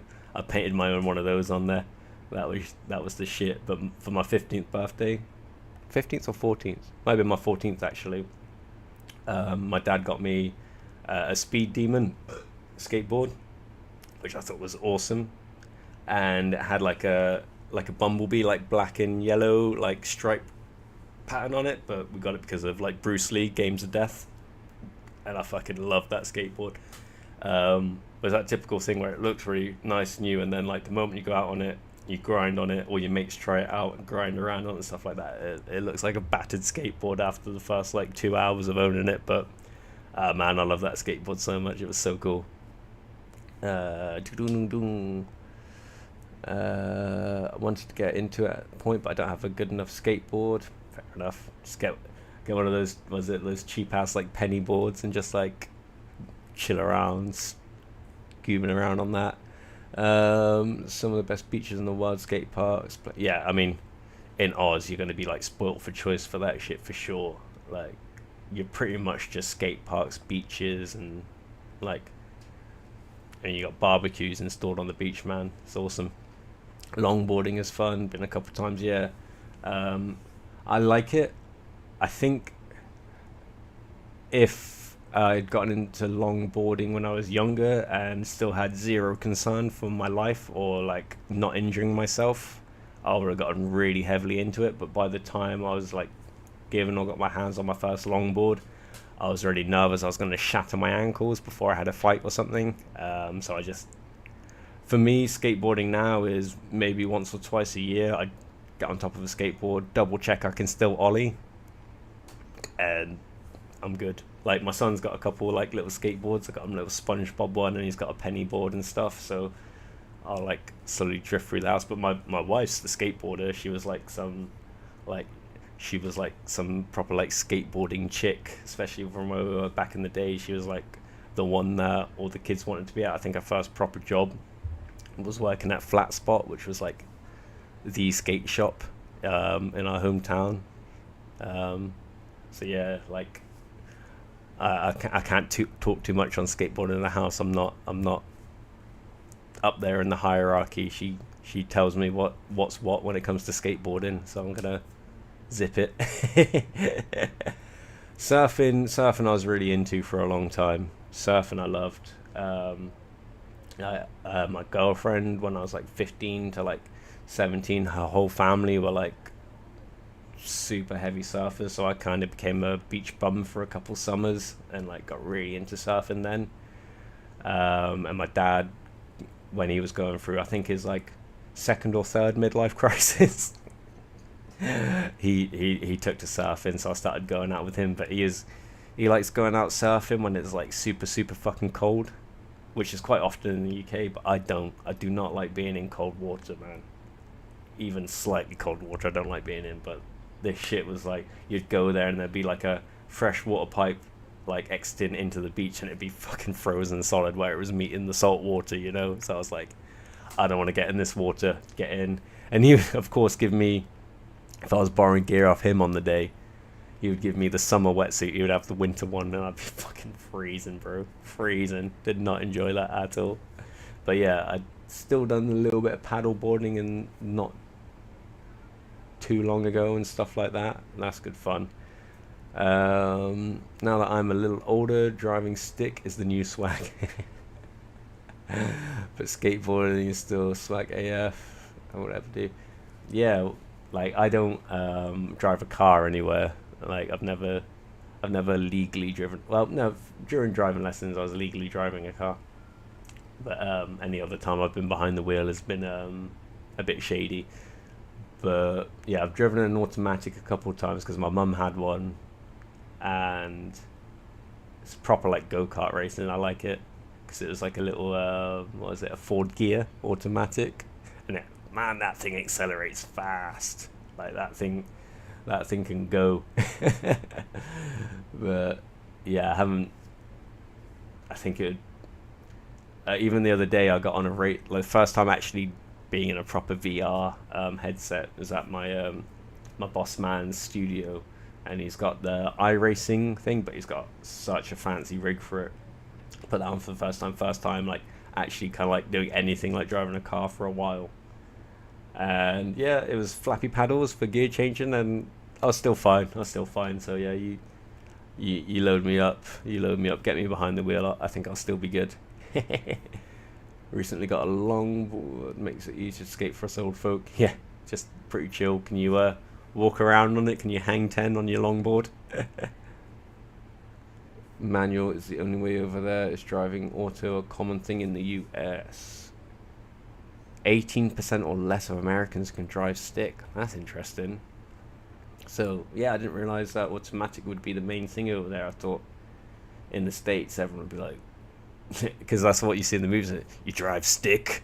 Like, I don't know if anywhere else in the world calls it stick, just call it like manual or something like that. But yeah, it's like that's the line, isn't it? Can you drive stick? And then Vin Diesel hands you the keys and you blast off to space. I think it's too late for me to learn to skateboard. I'm going to be 18 next year. I really need to get out more, but I moved to the States, so I have to get used to everything. But even before, I lived in the middle of nowhere in the Midwest, so there wasn't much to do. Dude, it's never too late to learn a new skill, my dude.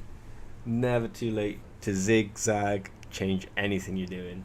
Like, honestly, I get people who want to learn like martial arts, but not just martial arts, try to get into like professional fighting like much later in life than like 18 and stuff like that, dude. Like, you are never too late. And if you're not looking to do it competitively or seriously, it's just fun, like, fuck yeah, man, just, you want to get a skateboard, dude, get a skateboard and just chill. Like, and nowadays it's easier than ever to like just watch something and like maybe pick up some like basics and ideas. But I'm assuming it's probably easier to find like scenes for that kind of stuff as well. Like, literally like just googling like skate parks in your area or like skate communities. There's probably a Discord, like you can jump on. Like, dude, yeah, like if you're keen, like go for it. I've got a problem though, like I'm so OCD. If I get something in my head that I want to try, I have to fucking do it. I have to do it, otherwise I won't be able to settle down and get on with life. Like, I won't be able to function. Hopefully you're not that bad, but yeah, man, if you're keen to do it, just give it a go. Movies make America look way cooler than it actually is. The only people that I know that know stick are either old or have been on street race. Yeah. The only people that know stick race quarter miles. America being cooler in the movies. I agree. Like, I've been to America a handful of times, and I'm not in a rush to go back. I had great time every time I've been. Like, it's not like I've spent a lot of time there. And to be honest, the longest time I've spent in America is technically in Hawaii, and I know it is technically America. But when you meet the like Hawaiians and stuff, it don't feel like America. It does not feel like America. Yeah, I'm gonna have to ease back into the idea of surfing. My dad pod isn't ready.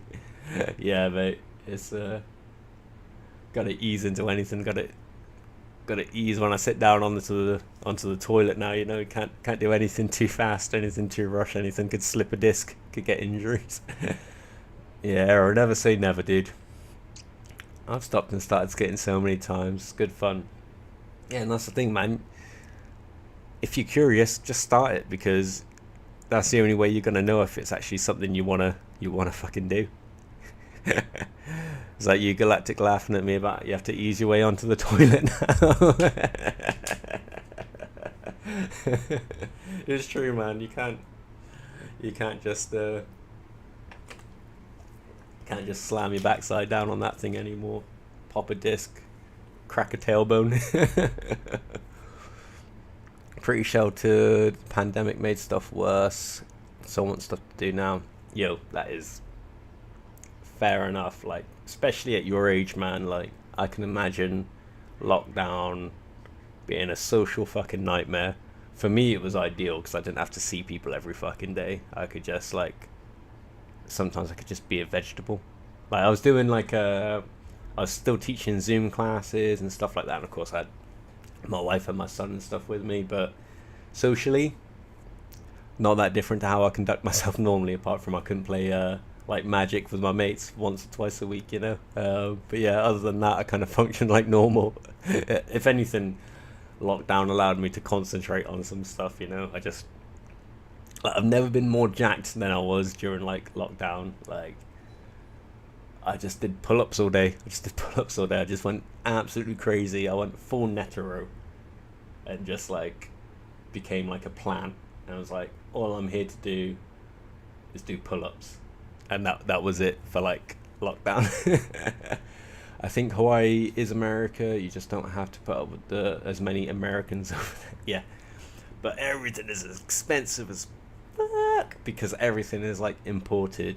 So like, you want to get some cereal, it's expensive as fuck. Like, I hear the way like all the Hawaiians kind of do their thing is they do like swap meets and like the weekly kind of like markets, and if you don't go to those, you just don't eat that week because like, dude, I thought we'd be able to save some money because we got like a little, like, we rented like a little Airbnb condo thing with cooking space. I thought, okay, we'll save some money being able to cook for ourselves. No, do not buy ingredients there. The only way it made sense to be eating over there was fast food. This is the only thing within like a reasonable person's budget was fast food. There was like these Subway meal deals for like, I can't remember if it was like 2 for 1 or something like that. That Subway deal kept us in food. There was this place that did these big like bean burritos for like very small amount, but they were like chunky, so that was a good meal for the day. Our treat place to go to was this like shack that someone had set up in like a car park. There was just a bunch of plastic chairs and stuff like that, but they had like an old VW minibus that they had converted into like a grill. And even now, just thinking about that, I can taste the coconut shrimp. Oh god, that was like, that coconut shrimp, man. I would swim to Hawaii now just to have that coconut shrimp. That was the shit. So he said you're 18, mate. You have the rest of your life in front of you. Yeah, go out there and go do some skateboarding, dude. Toilet safety is vital. Diesel 3D toilet safety launcher grip attachment. I need it. Like some kind of like, I don't know, slow release ripcord that you could just ease yourself down or pull yourself up off. That could be handy. Torture and everything over there though. Ruin what the natives call sacred. Yeah, hitting the gym, something else I need to do. Yeah, I mean, hit the gym, like get outside, do that. 1,000,001 workouts you can do at home with no equipment, limited equipment. Actually, on my, if you're ever interested, on my Rice Champ Battles on page, I've still got some videos like that are public that you can go on to that have like different workout stuff on them that you can do at home that I've released for like my students to do over the lockdown. So there's like a level 1 body weight only workout, a level 2 body weight one, there's like a kettlebell one, a resistance band one, like a dumbbell one. They're all like HIIT workouts that you can do within like a 25 to 30 minute kind of window, and it's purely follow along. Like the only noise that comes from it is the sound of the bells when things are transitioning, so you can still have your own music on in the background and stuff like that. You just have to put up with my head in spandex, like bouncing around and doing workouts with you. Oh, me too, bro. I speak for us old man bladers. We aren't as in shape as we once were. That is very true. I am not in the same shape I was in like even a year ago. People say hit the gym, but I never see anyone going up to the gym and hitting it. I do. One of my favorite fucking things, about public gyms is that they hang heavy bags in them.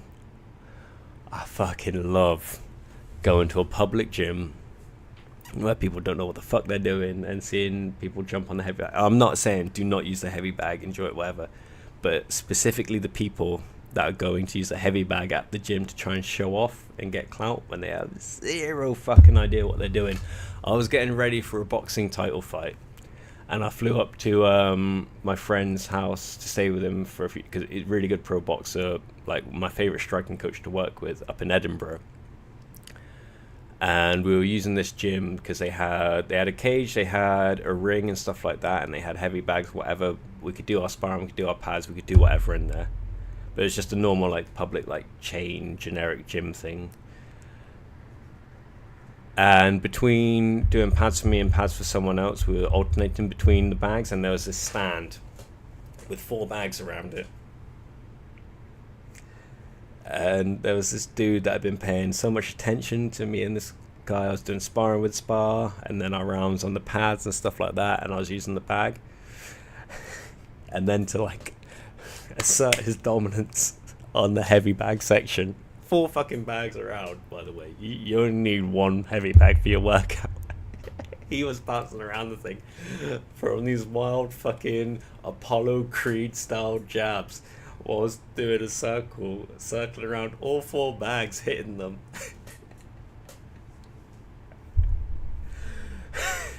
I was fucking crying, man. Like, I'm crying now thinking about it. Like, I wish I could just show you exactly my memory of that. Yeah, don't go to the gym to show off. Go there to work out and be humble and better yourself. I'm not overweight, but I'm short and skinny, so people and myself don't take me seriously, but I have to overcome real bad laziness. Bro, all starts with that first step. Man. Honestly. I'm a skinny boy. I'm not the tallest guy. And I teach, like say last night, I'll get this up on my phone actually, this is fucking hilarious. So I teach at the most famous, probably biggest gym in the world, Tiger Muay Thai. And when you see me, you don't see me as any intimidating kind of thing. But these guys, I don't know why the picture's on my phone. We were all taking a group shot and the guy grabbed my phone just to take pictures of these 4 guys. But look at these 4 fucking JoJo characters just there, like showing off at the end of the class. I'll eat these motherfuckers alive. I will eat them alive. And that's not me bragging or anything like that. They're all good levels. Like the dude on the left wearing a white belt is actually like a really good level black belt and stuff like that, really sound guy, um, and stuff like that. All big beefy boys, much heavier than me, like, and I'm heavier than I'd normally be at the moment anyway, because I'm like soft around the edges right now. But yeah, man, like, you just gotta work at it. You just gotta work, and it's not easy, you know. For me, it sounds sad, but maybe a lot of you could relate. My big motivators, apart from just one of my biggest motivators, not gonna lie, is just the fact I love fighting. But Vegeta monologues, any tournament arc, training arc in an anime. Recently watching Mashal, so I like smashed out all of Mashal, things like that. They're my motivation. They're the things I picture in my head. They're the things that make me think, shit, I need to do some work, you know. Like, I want to be one of these buff anime boys, and I don't need to be one of like the big ones all the time, but you know, one of those deceptive ones, like solo leveling at the moment, you know. Matey boys, just, is it Jinhu is like leveling up in that, you know, like suddenly he's just become like a buff boy, or like just ripped, you know, just quietly working away in his room, man, just quietly working away in his room. Like, honestly, search Rice Champ battles on, just find the level 1 bodyweight workout and keep up with it as much as you can. It's based on time, not number of reps. Like, it will make a difference for you just starting with something like that. I'm not trying to promote my own thing, but when I made those workouts, I was trying to make things that were accessible to anyone, and you could start at any point, and you're not concerned about just the number of reps and stuff like that. You're concerned about turning up, doing the time, and improving yourself. Like, I think that's a really good jumping on point if you want to start like your fitness journey without committing to like a gym membership and paying this and paying that and getting a bunch of equipment. I hit the door and I fall over. I'll be 40 this year, definitely over the hill for me. You're alright, my wife's 40 this year as well, and it's not too late for her. She just needs to start being more active, like, to make sure nothing starts being over the hill. Nothing worse than a show off who doesn't have a clue what they're doing. Nothing worse than them, but at the same time, they're a fucking gift because they're the most entertaining shit in the world. Wonder how there hasn't been that old men at the gym sitcom yet. You're just feeding us ideas. You're just feeding. Well, old men at the gym now isn't like old man dithering around. Old men at the gym now is old men on fucking tren who are way buffer than the young men at the gym. Like, they're just like steely old grey witcher-looking motherfuckers who, like, it's just a bunch of Geralts in the gym, just fucking hench now. Like, when I worked away, I used the mine site camp gym, and it had a speedball. That's fun. And I was in there using it, and you'd be surprised how many people would ask us to show them how to use it. Yeah, man, it's one of those things where I think, especially like a speedball, is a skill that anyone sees and they want to be able to do it because it looks cool. Like speedball or like floor to ceiling ball and stuff like that, really good toys. Recently got, it's not the same thing, but like, I'm like super ADHD. I need toys when I'm working out to play with. I've got a different one attached, but this is one of the things that, like, your box like attached to your head, like in between skipping rounds, something like that. When I'm doing my shadow boxing, like in my own training time, I'll chuck one of those on for a round and just play with that, just to keep my attention, keep myself engaged, because I'm super easy to just get distracted and start doing something else more interesting. So yeah, that helps with me. I would go to the gym, but considering the TikToks you see of American gyms, it turns me off big time. Like, what's it you guys have over there? Planet Fitness? Fucking Planet Fitness videos look amazing, mate. I love it. I love seeing like people walk up to fitness equipment and start doing fucking Wing Chun on the motherfucker, or like hanging upside down from like some cables like Spider-Man. Like, they're the kind of workouts that I would do, to be fair. I'm a bigger boy, bigger lad. Functional body mass over aesthetic all day. All show, no go. It's what we got. Yeah. Yeah, man. No, I remember you saying you had like, was it like big ass gloves and shinies and stuff like that before? Big strong boy. So yeah, that's fair enough. Also have a personal fitness class every other day in school. Okay, so hopefully it'll help push me. Yeah, that's cool. Like, it's good that they do that in schools, man. Like, I'm really happy the school my kids go into, like, they actually have structured PE, like physical education, swimming. They do like kids yoga stuff as well, like anything like that. I'm really happy like that they get that involved, because like movement's important, dude. Like if you're not, even if you're not someone who's looking to do fitness, looking to do this, looking to do that, just moving your body is important.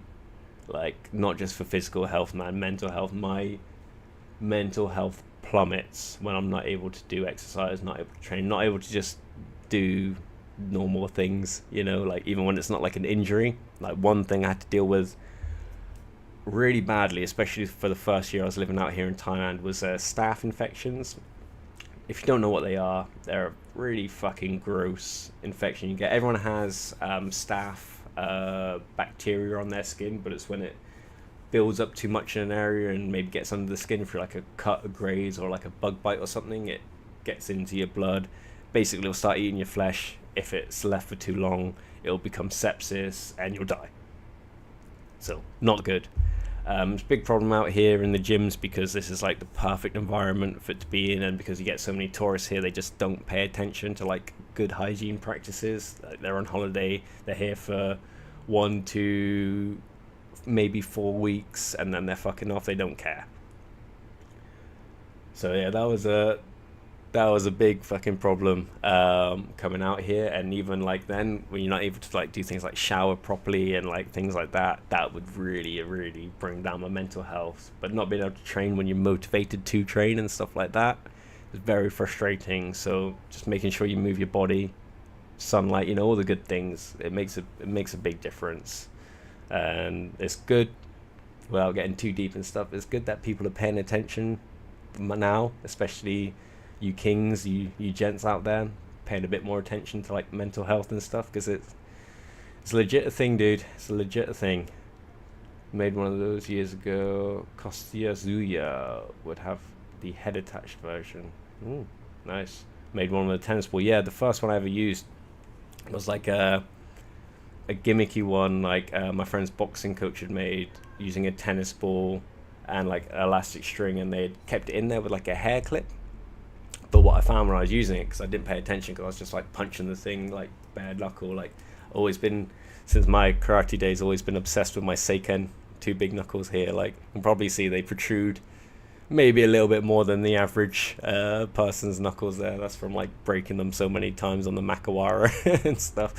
But so I'd be hitting the tennis ball with my knuckles there, and then there was just blood everywhere. It's like, what the fuck's going on? The hair clip, the bobby pin thing, was like sticking out of the hole in the tennis ball, and it had just been like carving up my knuckles. I just didn't feel it as it was going on. There was just like blood everywhere.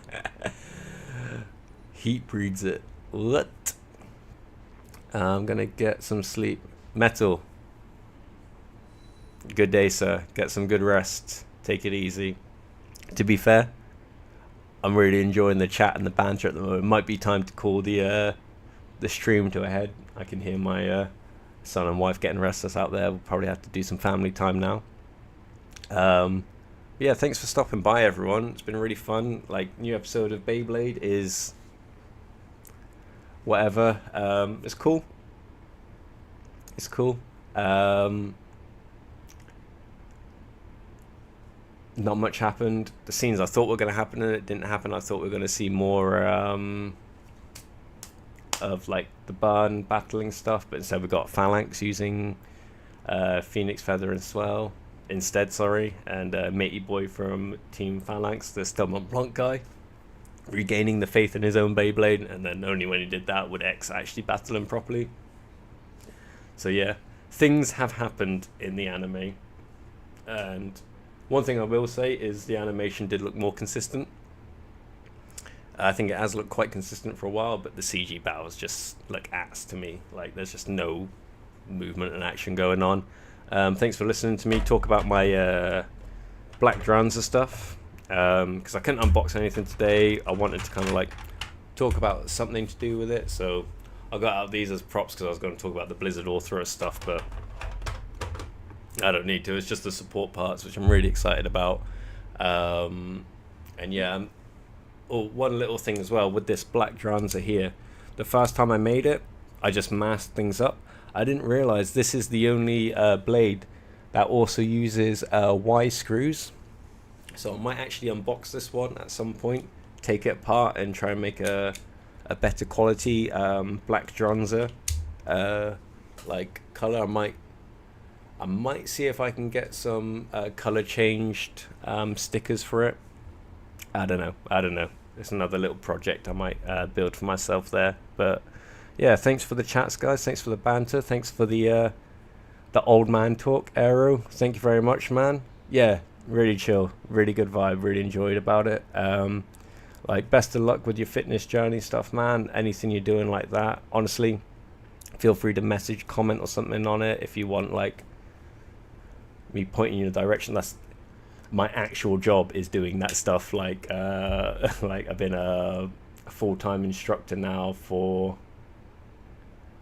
like 11 or so like years, and like I've been doing it for like another like 10 years before that, like not professional, like, so it is my realm of things I'm actually somewhat knowledgeable about. When it comes to Beyblade, that's a lot of guesswork for me, but when it comes to like fitness and stuff, I actually have genuine qualifications and time and knowledge in that area. So yeah, feel free to like pop anything into chat or whatever whenever you have questions about that, dude. More than happy to help people along that journey. GG, catch you next time. Thank you very much for all the chat, Metal. I hope you're already having sweet dreams. Galactic, always a pleasure, my dude. Thank you. Zuma, thank you for stopping by. The wife, thank you for thank you for stopping by as well. Just trying to double check if we had Spaghetti was here for a little while. Don't know if you're creeping around in the background, but yeah, this week hopefully health should be all good. There'll be some more live streams. We'll get another video up. We'll get some deck testing. We'll get some combo testing. And yeah, I'll catch you on the next one, team. Appreciate you all. Peace.